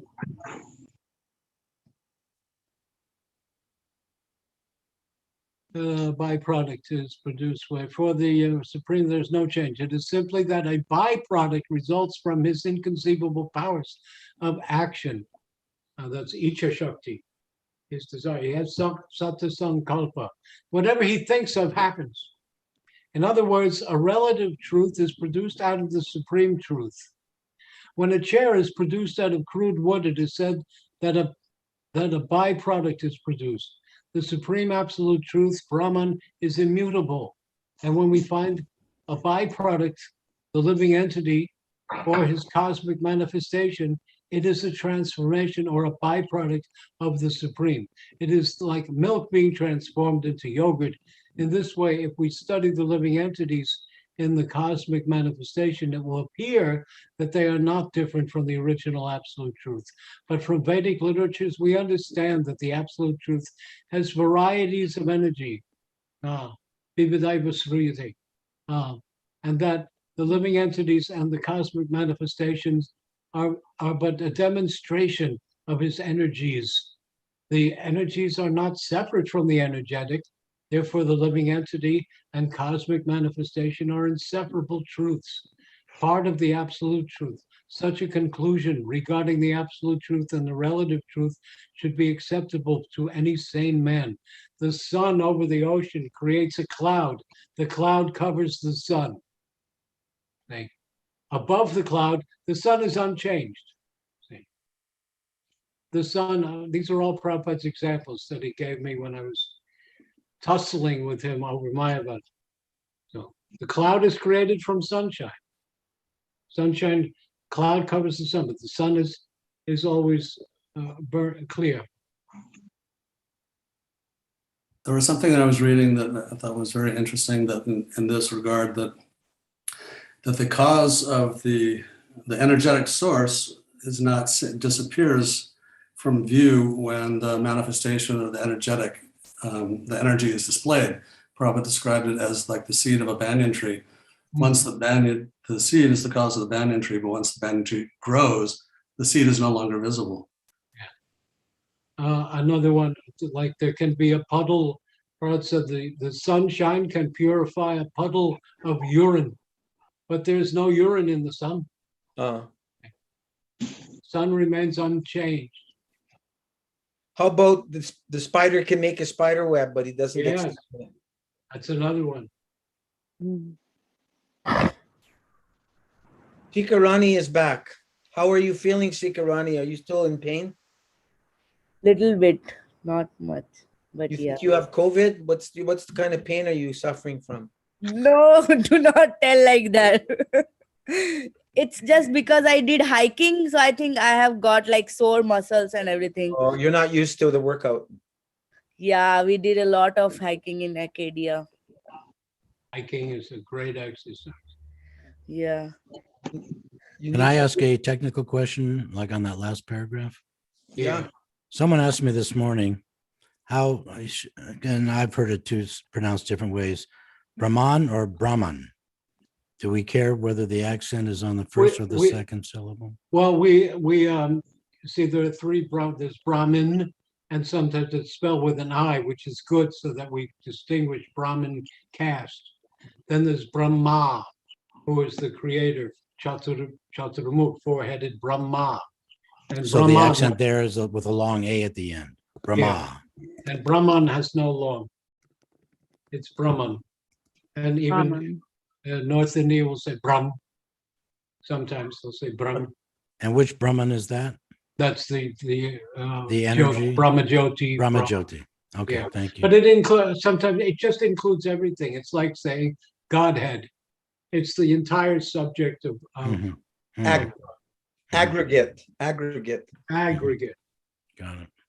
So on that Brahman, there's no long dash on the second A. No. Is that accurate when you? No, but sometimes we pronounce it like that to make it clear that we're talking about that and not the Brahmin caste or the Brahma demigod. Okay, thank you. So Sikarani has arrived. We should let her facilitate her to read a paragraph, and then we'll entertain Ramachandra's question. Would you like to read that paragraph, Sikarani, the Supreme Absolute Truth? Sikarani? Can you hear? The Supreme Absolute Truth has his inconceivable potency, out of which this cosmos has been manifested. In other words, the Supreme Absolute Truth is the ingredient, and the living entity with and a cosmic manifestation are the byproducts. In the Taittiriya Upanishad, it is clearly stated, Yato va imani bhutani jayante. The Absolute Truth is the original reservoir of all ingredients, and this material world and its living entities are produced from those ingredients. Unintelligent persons who cannot understand this doctrine of byproducts cannot grasp how the cosmic manifestation and the living entity are simultaneously one and different from the absolute truth. Not understanding this, one concludes out of fear that this cosmic manifestation and the living entity are false. Sankaracharya gives the example of a rope being mistaken for a snake, and sometimes the example of mistaking an oyster shell for gold is cited. But surely such arguments are ways of cheating. As mentioned in the Mandukya Upanishad, the rope for a snake and the oyster for gold examples have their different applications and can be understood as follows. The living entity in his original constitutional position is pure spirit. When a human being identifies himself with the material body, he may be said to be mistaking a rope for a snake or an oyster shell for gold. The doctrine of transformation is accepted when one thing is mistaken for another. Actually, the body is not the living entity, but the doctrine of transformation accepts the body as the living entity. Every conditioned soul is undoubtedly contaminated by this doctrine of transformation.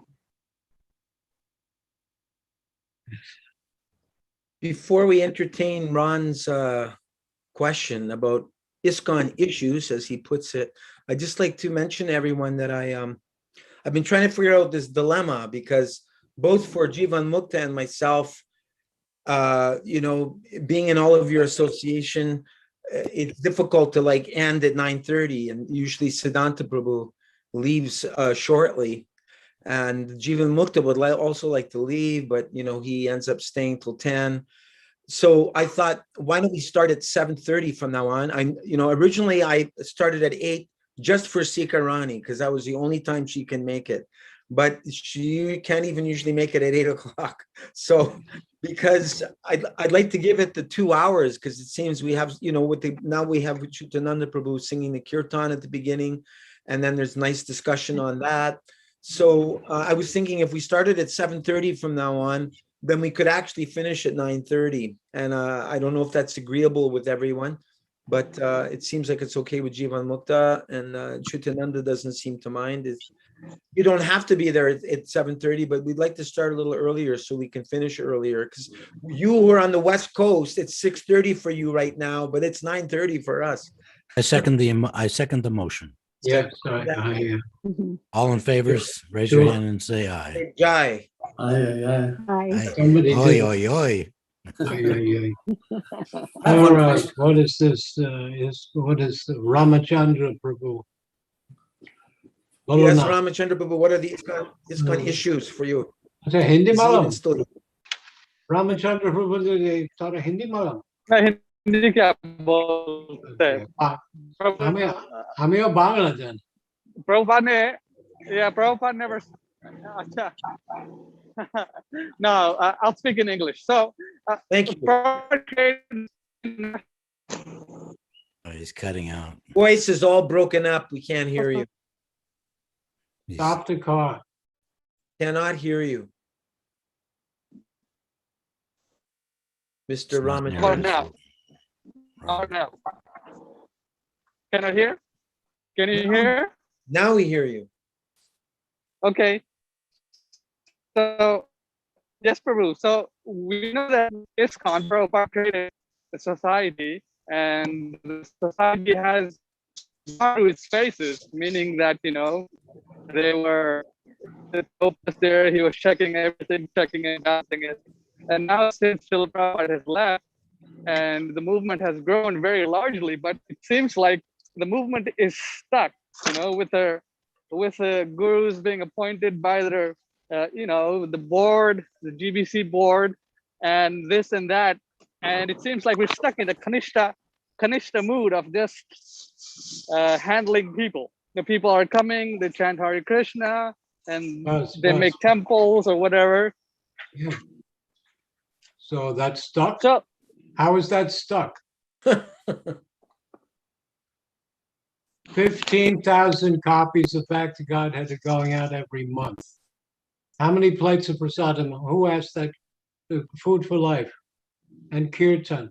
When I first came to Alachua, the first Janmashtami, there were like 3,000 to 5,000 devotees here. Kirtans going on. The deities. Have you seen the deities here? You get any pictures? They're more magnificent than any deity in India. And someone asked me, what do you think Prabhupada would want? I said, well, what do you call this? So that's not stuck. But I know what, here's one thing, because somebody brought up Lalita Prasad. For centuries, Gaudiya Vaishnavism was taught as a personal practice, an individual practice. And it seems like almost every other acharya in our line, one was public and one was Nirjan Bhajan. And one was Bhajananandi and one was Goshtanandi. Seems like every other one. Jiva Goswami had thousands of disciples. Krishnadas Kaviraj, not so many. After him, Narottam, Shamananda, Srinivasacharya, big. They converted the king, Bir Hambir. After that is Vishwanath Chakrabarti. We only know, well, he may have had more, but we know Baladev Vidyabhusan, one disciple. After that, Jagannath Das Babaji. We don't know how many disciples he had. Then comes Bhaktivinoda Thakur, big time preaching. Then in our line, Gorkishore Das Babaji, one disciple. Bhaktisiddhanta, thousands. See. Then there's a gap until Prabhupada appears. The whole world comes out. So there's kind of a difference. How much purity of personal, individual bhajan, realization, and how much open distribution. So if there's open distribution, sometimes the individual practice may suffer a little bit. And then if there's individual practice, then the movement won't spread. So these things get balanced all the time, over time.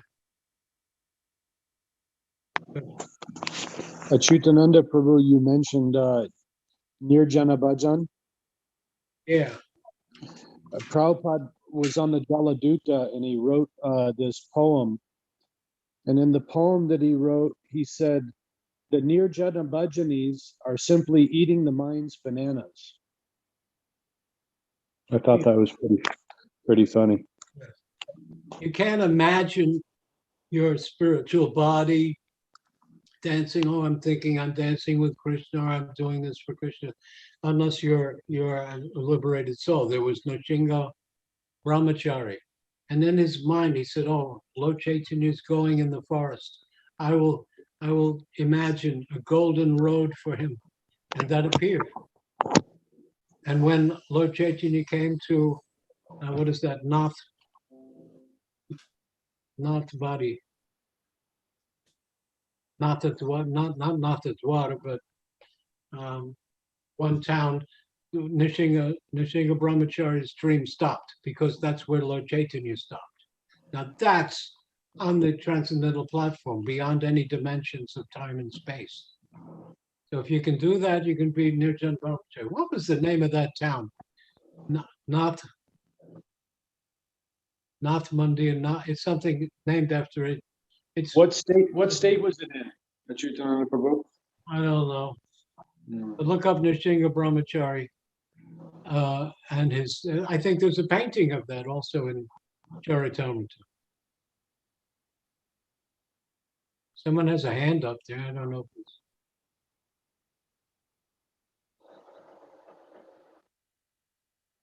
But the name of the town means a dancing theater, which means a dramatic theater. It must have been a town where they put on performances. It's escaping me. So you can't have a mental imagination of spiritual, but it's nice to think of those things, but that's not full realization.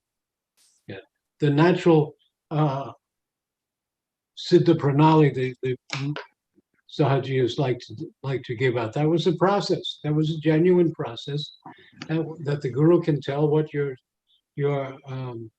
spiritual personality is. But that's very advanced. These are people who were born in families of Vaishnava families, or born in even non-Vaishnava, but they already knew everything about Varnashram and Shastra. Then they became Vaishnavas. And in Jaiva Dharma, for instance, there are two disciples. One's eternal rasa is Madhurya, the other one was Sakha rasa. And the Babaji says, think it over for a few days and decide which taste you have. A few days. It's taken us a whole life to get out of thinking of Christopher. What dates do you remember? 1492, 1776, right? And your wife's birthday. That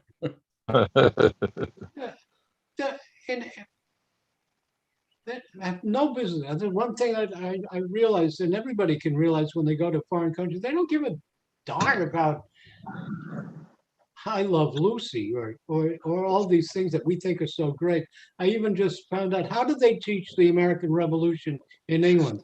It's a minor disturbance because they were starting to give away autonomy to all their colonies.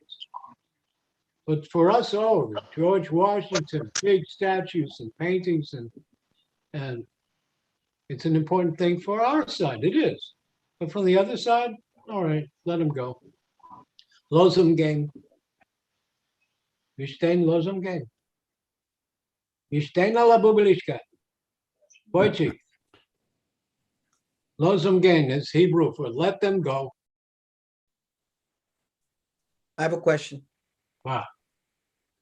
Okay, so right now in our Srila Prabhupada Disciples, My God Brothers and God Sisters group, Tadvavid Prabhu put up a post about some GBC resolution. I haven't been able to open it up yet to see, but a whole discussion has started on the issue of whether or not the spiritual master accepts the sins of his disciple and whether he suffers when the disciple sins. And Dulal Chandra Prabhu, he made this comment. Srila Vishwanath Chakravarti Thakur has presented clearly the stages of devotional service, the stages of devotional practice and their characteristics in Madhurya Kadambini. During sadhana bhakti, one of the two characteristics is kleshagni, the dissolution of suffering. We do not find in his presentation or that of Srila Rupa Goswami in Bhakti Rasamrita Sindhu any mention of the guru accepting the sinful reactions of a disciple in the way that it is thought of in the Abrahamic traditions. When the spiritual master accepts a disciple, he certainly frees them of future material suffering from their prior sinful life. So in that sense, it can be seen that there is acceptance. However, such acceptance does not entail any transferences of the suffering to the spiritual master. Devotional service, as introduced by Sri Caitanya Mahaprabhu, represents an infusion of the Lord's Swarup Shakti into human society, a Shakti which is completely free of the influences of the Maya Shakti, Golokera, Premadana, Harinama, Sankirtana. The only remedy is Harinam Sankirtan, the chanting of the Hare Krishna Mahamantra, which is imported from the spiritual world, the Loka Vrindavan. I am open to any pramana in of the sin idea. Otherwise, without support of such statements by Shastra and sadhus, then they must be accepted as relative to time, place, and circumstance. Okay, yes. There's another purport that if a guru makes too many disciples, he's taking a risk by initiating for the sake of, expanding. And if he initiates people who are not sincere, then he can get the reaction from that. Because so we are taking, the spiritual master is taking a risk by initiating large numbers of people. What is that risk? What is that risk? The guru. What is that risk that he's taking? What that is he it? will take, that he will get sinful reaction from initiating people who are not qualified just for the sake of big expanse to expand himself. So that would signify an On the other side, unqualified guru. more. Also, I've heard this from new people. Are you initiated? Does the guru take my karma? And there's an existing guru now who is very ill. And I know some of his disciples think he's suffering for me. They're thinking Jesus. I've heard songs. See him die, hear him cry. They love that. He's suffering for me. It's terrible. What are you offering your spiritual master? Your sins. And the more sick and suffering he has, that's great. It could have been me. It could have been worse. It could have happened to me. That's a terrible consideration. Oh, the guru takes your karma. Yeah, well, why don't you offer him your good karma? You get sick and get him healthy. Get him rich and you stay poor. That's what dakshina means, to offer. To offer to Krishna something that you earned. Instead of you enjoying it, you give it to your spiritual master and he won't enjoy it. A genuine acharya doesn't enjoy. He will use it again for Krishna. And if your thoughts or your bad habits come, you're asking the spiritual master, he will burn them up by giving you Harinam. And one Harinam can get rid of more sins that are possible to commit. How about that?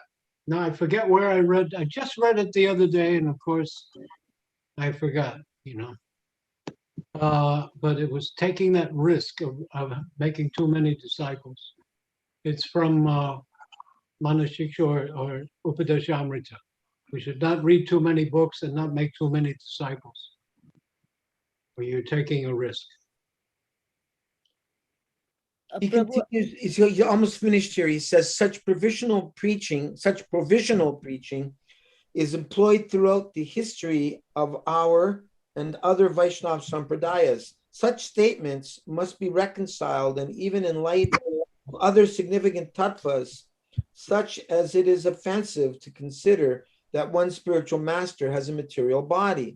We often find the Uttama Adhikari speak of him or herself as a conditional soul, but we do not accept such pronouncements as absolute. Rather, we see them as a display of the sadhu's profound humility. At the stage of bhava, there is no longer any material suffering.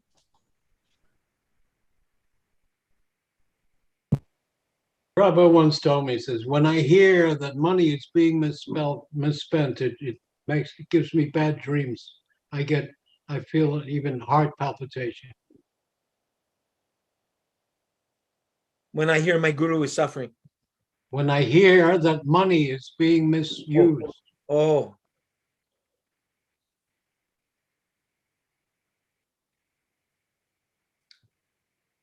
I don't like it that we refer casually for money as Lakshmi. Lakshmi is the beloved consort wife of Narayan. Hey, give me some Lakshmi. I want to buy a slice of pizza. No, you can't. It's not nice. It's a misuse of that. Lakshmi with a small L, There is a Maya Lakshmi who is an expansion of Durga. You may have seen the picture.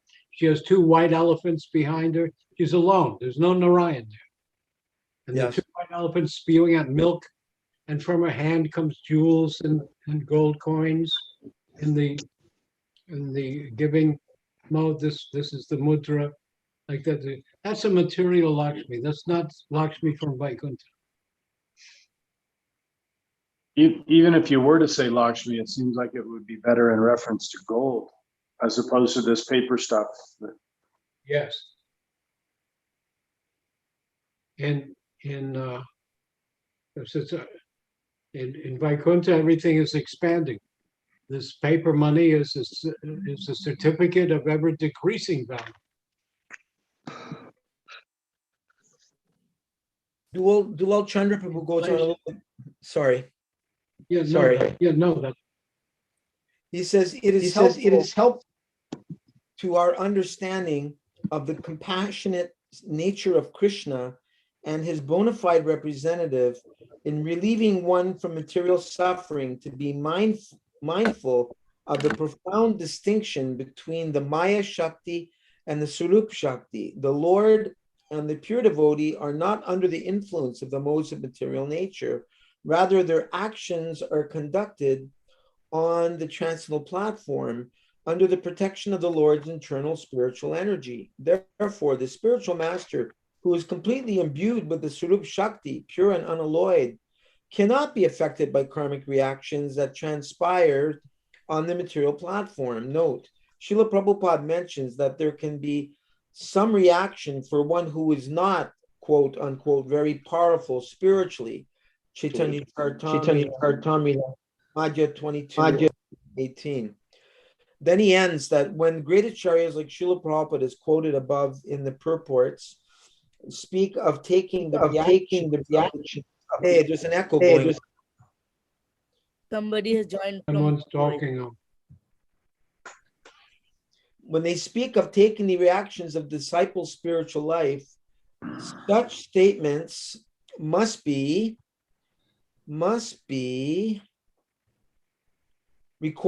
reconciled, with the entirety of the Siddhanta of our Gaudiya Vaishnava Sampradaya. We must therefore contemplate such statements carefully, which also giving deep consideration to the profound revelations of the insignificance of the Maya Shakti in relationship to the Sarup Shakti, the exalted position of the pure devotee as being completely freed from the influence of the modes of material nature, so much so that his body is no longer material, and the total protection and shelter provided by the Lord to his pure devotees. The Leela narratives of Prahlad Maharaj and Haridas Thakur immediately come to mind. Now, I can't give you an exact quote. I don't remember where I heard this, but over the years, I did hear some quotes, and maybe Siddhanta Prabhu with your treasure house. Is Siddhanta Prabhu even here anymore? I bet he checked out already. Oh, darn it. Where's Siddhanta when you need him? But anyway, what comes to my mind, Acyutananda, you'll maybe know, Prabhu or Bojadev, some of the old timers here, Nanda Patni.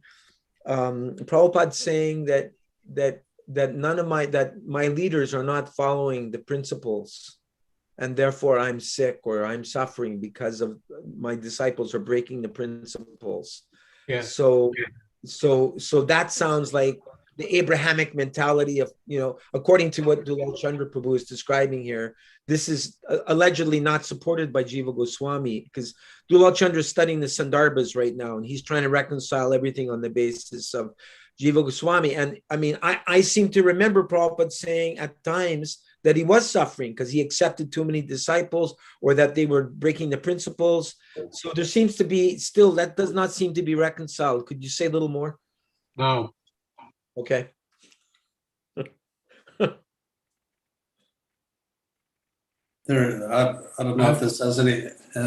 Go ahead, Acyutananda Prabhu.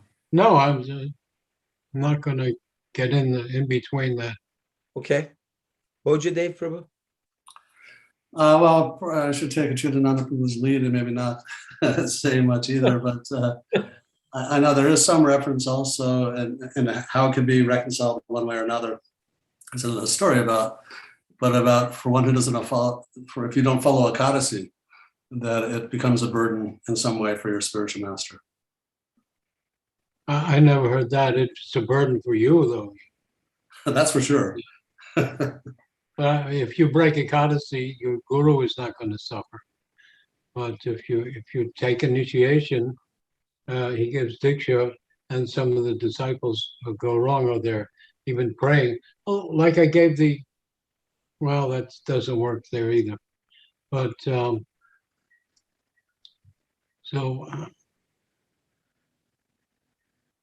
read that somewhere. It may have been in Krishna Balaram's book, in the Ekadasi book, but I read it somewhere. I have to find it. But read again. What does it say in Madhurya Kadambini? Okay, I'll go back up to that. Okay, Srila Vishwanath Chakravarti Thakur has presented clearly the stages of devotional service and their characteristics in Madhurya Kadambini. During sadhana bhakti, one of the two characteristics is kleshagni, the dissolution of suffering. We do not find in his presentation or that of Srila Rupa Goswami in Bhakti Rasamrita Sindhu any mention of the Guru accepting the sinful reactions of a disciple in a way that is thought of in the Abrahamic traditions. Well, Vishwanath Chakrabarti didn't say Abrahamic. Who says Abrahamic? Dulo. He's using that terminology. Dulal Chandra. Okay, so he's not quoting Vishwanath Chakrabarti. Anyway, yeah, the spiritual master gives you Harinam. That will burn up all your sins. So he cannot receive them. But if you are offering sins, if you're breaking the order of the spiritual master, then the spiritual master, Prabhupada said, like you quoted and we've quoted, also that he feels suffering from that. And the idea is Abrahamic, that disciples say, oh, I'll take initiation to get rid of my sins. Yeah, you'll get rid of your sins when you receive Harinam. I could, mind if I add one thought? The way he phrases that, maybe it's splitting hairs, is that the spiritual master does not accept the sins of the disciple. And Prabhupada never proposed that, from what I understood, as the transparent via medium. Any karmic reactions went through him. He didn't accept them, but he was the agent for them, for Krishna relieving them. Yeah.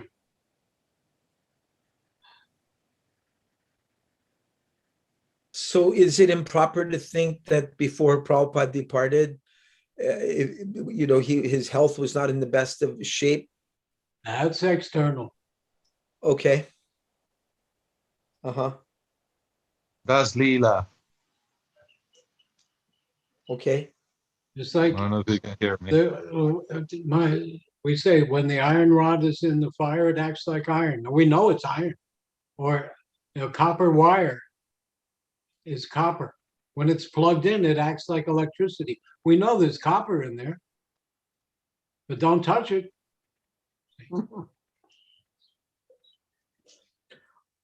Our godbrother Ganapati Swami, who I had the privilege to travel with for 6 months doing college preaching, he commented that it's also a well-traversed discussion over the years.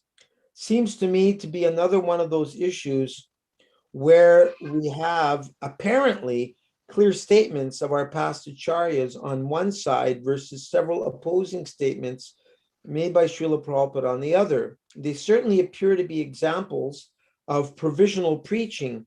Yet, is it possible that Srila Prabhupada may have been privy to other Shastric info that his followers are not yet aware of? Always a possibility. There are many examples of past acharyas proposing different opinions on controversial subject matters. Sometimes even the same acharya, like SSG, I'm not sure who is SSG, or Srila Vishwanath Chakravarti Thakur, propose several alternative understandings of the same matter. Perhaps one way to harmonize this particular issue is to compare it to the teaching that when a sadhaka surrenders to the Lord, he sometimes experiences a small token of his karma personally ordained by the Lord for his education. In this case, perhaps Krishna gives a token of the sins of disciples to further glorify his surrendered devotee who has accepted the role of guru, as well as to inspire his disciples to become more serious. Just a thought. Yes. Yes, he may. I was going to say that also. He may Okay. say that to say that when you sin, I suffer, and like that. But then there are a class of devotees I know now who think every time their guru gets sick, he's taking their sins, and they feel happy for that. It's a terrible, terrible way to think. In other words, you're thinking my guru's so great, he suffered for me. Yeah, it's a Jesus. Terrible. Yes, that's the Jesus idea. Oh. With his stripes, we are healed. That's the Jesus thing. That he's the sacrificial lamb. So kill him, Right. kill him. No.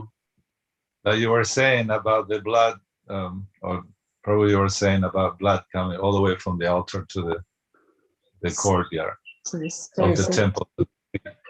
And so then they take this to, like the sacrificial lamb. Were you saying before there cannot be forgiveness of sin without blood? That's this Abrahamic. Abraham. Yeah. That's the Yavana sacrifice. They sacrifice cows. Right. There were other religions there that sacrificed humans, sacrificed babies. Wow. Yeah. And going back to Guru, I remember a few things being with Sri Narayana Maharaj. And he said, I say some things in order to encourage disciples. Your Guru Maharaj, he said, is an topmost devotee. So no sin could come close to him. He'll burn to ashes. Yeah. So that conception of like. Still, the temple sacrifice, or the Vedic sacrifice of animals is still better than having there's blood all over the slaughterhouse, but there's no priest, there's no ritual. Oh, they're just doing it so that they think, okay, Jesus has stopped the temple sacrifice by sacrificing himself, so now I can have slaughterhouse. Right. Yeah. Without religion. That's why, again, I asked Prabhupada, the Judeo-Christian says one almighty God, but these Kali worshippers are worshiping many gods. Who's better? He said the Kali worshipper, because they're in the Vedic sacrifice. They will move up. Kshipram bhavati dharmatma, he said again. Right after that, very quickly they will move up. This Vedic system is scientific to bring you up to this platform. Otherwise, it's like the elephant's bath. The elephant takes a bath and then he rolls in the dust. So I get my sins forgiven, and then I can go out and sin again.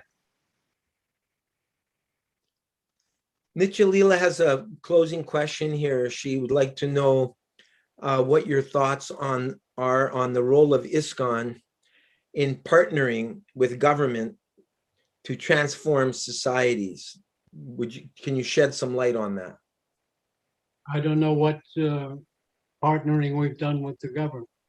Well, for example, she and her two brothers, I don't know how they did it exactly, but they made such nice friends with the leaders in the Pakistani government that they donated 5 million rupees to publish 10,000 of Prabhupada's books in Urdu and Sindh language. Do you have can you be more specific about your question? That's impossible. It's a miracle. Yes, it is. That's amazing. Some other Muslim countries, they're killing Christians. And in fact, go on. Sorry. No, that's all. Nitya Leela, please express yourself more. I meant to say that this is a one aspect, right? We are getting a sponsoring from the government by license.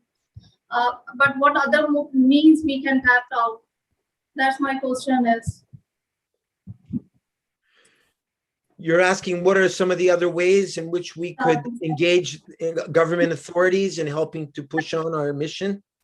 Yeah. Ask them for $1 million. See if we get it. If it helps, yeah. I can think of a couple. I know that in England, the current Prime Minister, Boris Johnson, before his last election, he went to the Bhaktivedanta Manor, and he had a brilliant reception there. And there's a great photograph of him garlanding the Murti of Srila Prabhupada there, because, they've just built that $10 million kirtan hall there, and the Indian community is massive.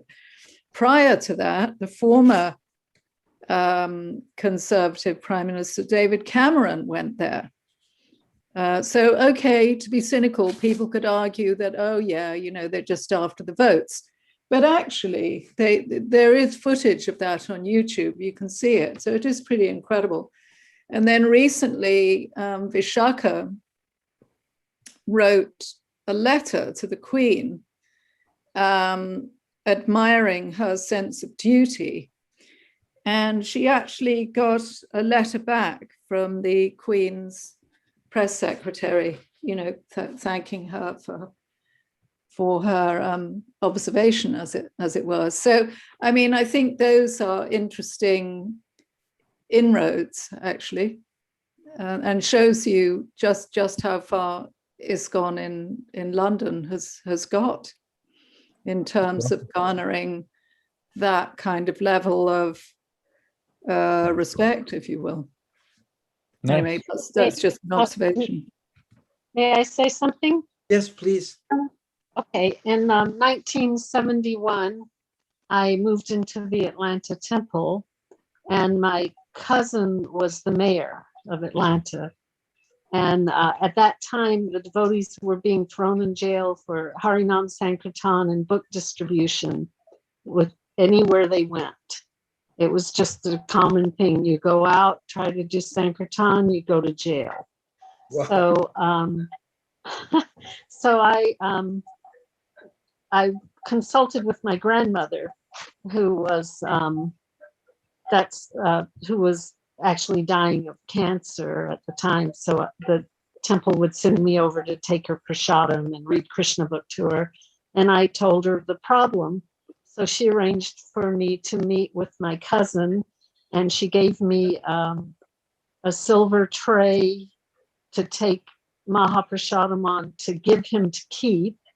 And Balavanta, the temple president, and I took the teachings of Lord Caitanya, and we met with my cousin, and we told him the story of the Chand Kazi, and he made a resolution that the devotees could chant, dance, sing, distribute books, and do anything they like within the limits of the city of Atlanta without any harassment. Wow. Wow. Oh. Now, my question to Nitya Leela, though, Boris, who's the Prime Minister of England? Boris Johnson. Now, he's going to, see a lot of Hindus who are potential voters. He's going for some political purpose. Why would the Pakistani government give money for Hindu books?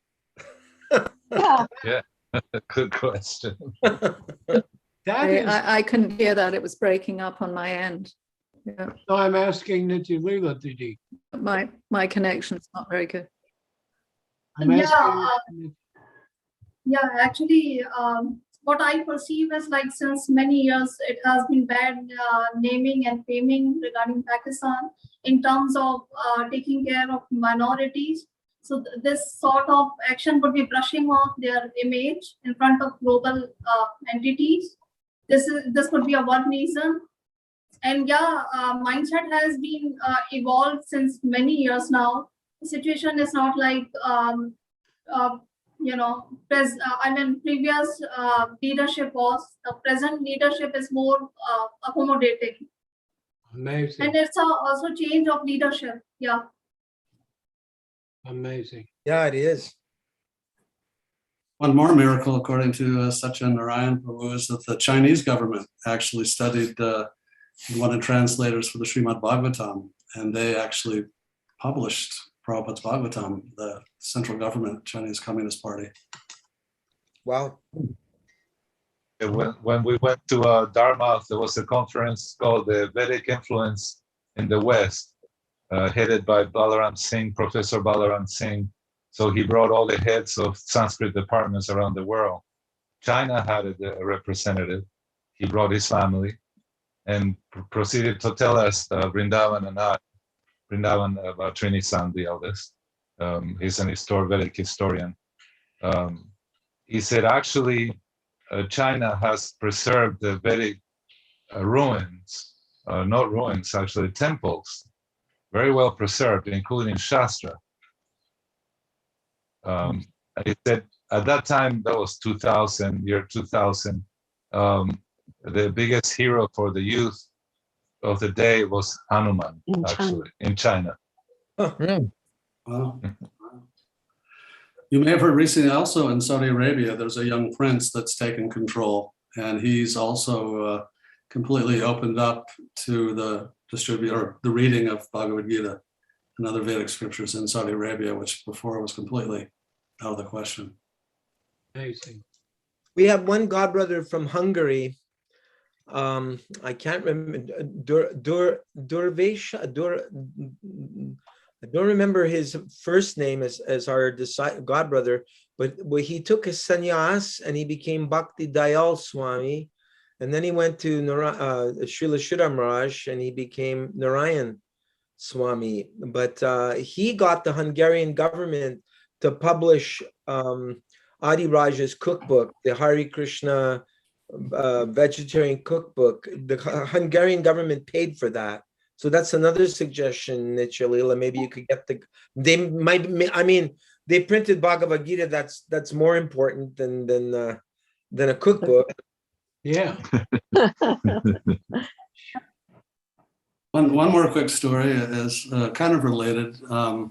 In 1997, when Bhakti-Swarupa Damodar Maharaj had his World Conference for Science Religion in Calcutta, he invited scholars and religious figures from all over the world. And one of the figures was an Ayatollah, which is, I guess, is a level of in the priesthood, so to speak, in Islam. And so invited this person to Calcutta. And when he first got there, he was saying, wow, this place is horrible. It's dirty. You know, this India is a terrible place. But over 10 days, there were so many speakers. There were Nobel laureates speaking every night. Life members in Calcutta would compete to see who could have the most opulent spread. And it was amazing. It was like being in a 5-star hotel. You go to some of the Calcutta members, I'm sure Acyutananda Prabhu could attest to the opulence there. And they had these big pandals and chefs making fried pasta in their own temples. And by the end of the 10 days, that same Ayatollah was saying, wow, India is a great place. I got to bring my wife here for the next vacation. And just by, devotee association and generosity with anybody in the government, I think their hearts will be affected. And I think we get bad propaganda here because I knew in Bombay, I had to go near the hospital in Bombay, and so many Muslim ladies were outside, all covered. And they would come, they knew that all the sheikhs from the Arab Emirates and other places, they'd come to Bombay Hospital for the best treatment. So I think they had some, the idea, and that's the version that it looks like in America, the propaganda we get is everything is terrible. Yeah. But I think they have great respect for each other in other places. So we just hear news. Yeah. Which is so biased. So biased. And our whole conception of history is so biased. Shikarani says that Pakistan is doing image building in the field of minorities as they have to get rid of sanctions too, and the gray list. But I'm really happy to hear this. Proud of you, Nichalila. So we should definitely milk this opportunity. ISKCON is an international society. So when they help us, the whole world sees that globally. Yes. Wow. I went with Lokanath Swami when he first came to Canada in 76, 77, and I went to see the Governor General of Canada in the Canadian Parliament in a room that looked like it was 2 stories high. It was a gigantic room with this chandelier. And I brought a Bhagavad Gita. I brought Maharaj with me, and we presented him with the Bhagavad Gita. It was Independence Day in Montreal, India Independence Day in Montreal. I don't know, just before Justin Trudeau became the next prime minister. And so there were the Punjabis had their float and cart, and the Gujaratis were doing their stick dance, and we were all going down Saint Laurent Boulevard, a main street.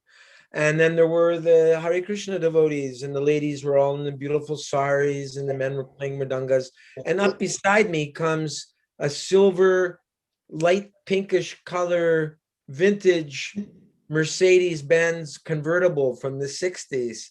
And there is this smiley guy with big teeth, with a beautiful young lady. And I immediately clicked, and I thought, hey, that's Justin Trudeau, Pierre Elliott Trudeau's, the former prime minister's son. And I said to the devotee beside me, I said, do we have any Bhagavad Gitas here? He said, yeah, I think there's some in the back. I said, go get one quick. So he ran back, and I thought, okay, what am I going to say to him? I got to really be focused here. And so I prepared myself, and then the Gita came, and the car was driving really slowly right alongside the Harinam party. And I just shouted out to him. I said, Justin. And he turned to me, and he was a little bit startled, and he said, yes. And I said, and then I made sure I used both hands to give him, because I didn't want him to see that maybe I have a loose hand, like who knows, I didn't want someone to jump on me or something. I don't think I could have gotten away in America. And so I took both hands with the Bhagavad Gita, and as the car was moving, I was walking beside it, and I said, I have a gift for you. And he smiled. He said, oh, thank you. I said, your father read this book when he was in India, and the emperors of India used this to care for their citizens. I thought it might come in handy for you one day. And he went, oh, thanks very much. And he graciously received it, and his wife gave me, or a girlfriend or fiance gave me a nice smile. And I thought, yeah, yes, yes, I handed out the time bomb. Anyway, yes. The Russian and the KGB story? No. In Russia, they had to hide the Gitas. They would print them in a printing press and then throw them over this fence so that the press didn't have any copies in them. If the KGB were to, so they'd throw them over and get them away. So there was a devotee with books under his coat in the place, and the KGB says, you go down that street. He follows him down, takes him, now you stop, turn around. You have Gita? No, you have Gita. Yes. Please give me Gita. They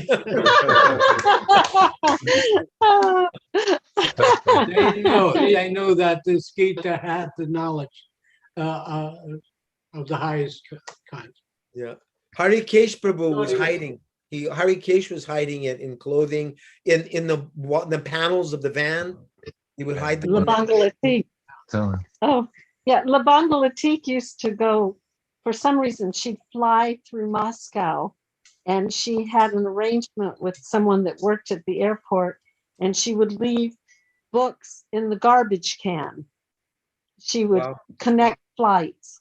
And she actually put my coloring books in cassette tapes at the time in with Prabhupada's books. So there was a devotee that worked at the airport, and he knew her schedule, so they didn't stay in the garbage can very long. But I'm sure they were wrapped. They were wrapped, but that's how many of the books got into Russia. Wow. I'm only thinking, Nitya Leela, that maybe Pakistan government wants to show that they are not fanatic Sharia, and they're showing nice, behaving nicely to the Hindu community there. But other Muslim nations are not. Oh boy. But that could be used as precedent for other Muslim countries as well. If you have a letter from the prime minister, government officials, or just see how this is being received in Pakistan. Gaurav Prabhu, what suggests that these practices of global success stories should be included in our project, right? In article. What? Say again. I'm saying that we have received input from all the global people over here on this platform. So these stories could be added to our article, right? People from around the world or just in Pakistan? Beside that local experience, we can add global experience as well, isn't so? By experience, you mean testimonies, appreciation? No, global practices. You're talking about how similar service is being done around the world? Yeah. I see. Sure, why not? Is Ramchandra still on? Let's see. Let me see. Also, I can tell. He's gone. I don't think you like my answer. He didn't say anything more. Maybe he got cut off. Or he was driving. So that means this Friday, then we'll start at 7:30, a half an hour earlier, and it'll be the disappearance day of Srila Bhaktivinoda Thakur to celebrate. Yeah, we can read that biography that you sent me. Oh. That can okay. be done. Can be done. All We right. can set aside. Just as good as Shastra. All right. Okay. Anything from anyone else before we sign off? Not really. All right. Anyway, there's 32 chapters, I think, in Teachings of Lord Caitanya. I'm more on chapter 20. And the Acyutananda Prabhu said to me that he would like to study the Nectar of Devotion next. So. Well, we have the Gita to go through. And Gita also on Friday. So in 2023, we'll get up to the Nectar. Sure. Thank you very much, everyone, for coming. Hari Hari Bol. Thank you. Respectful basis, Vanchakalpa, Adubhyasya kripa sindhu Acyutanam Pavanebhyo Vaishnavibhyo Srila Prabhupada ki jai. Nitai Gaur Premanandi. Hari Hari Krishna.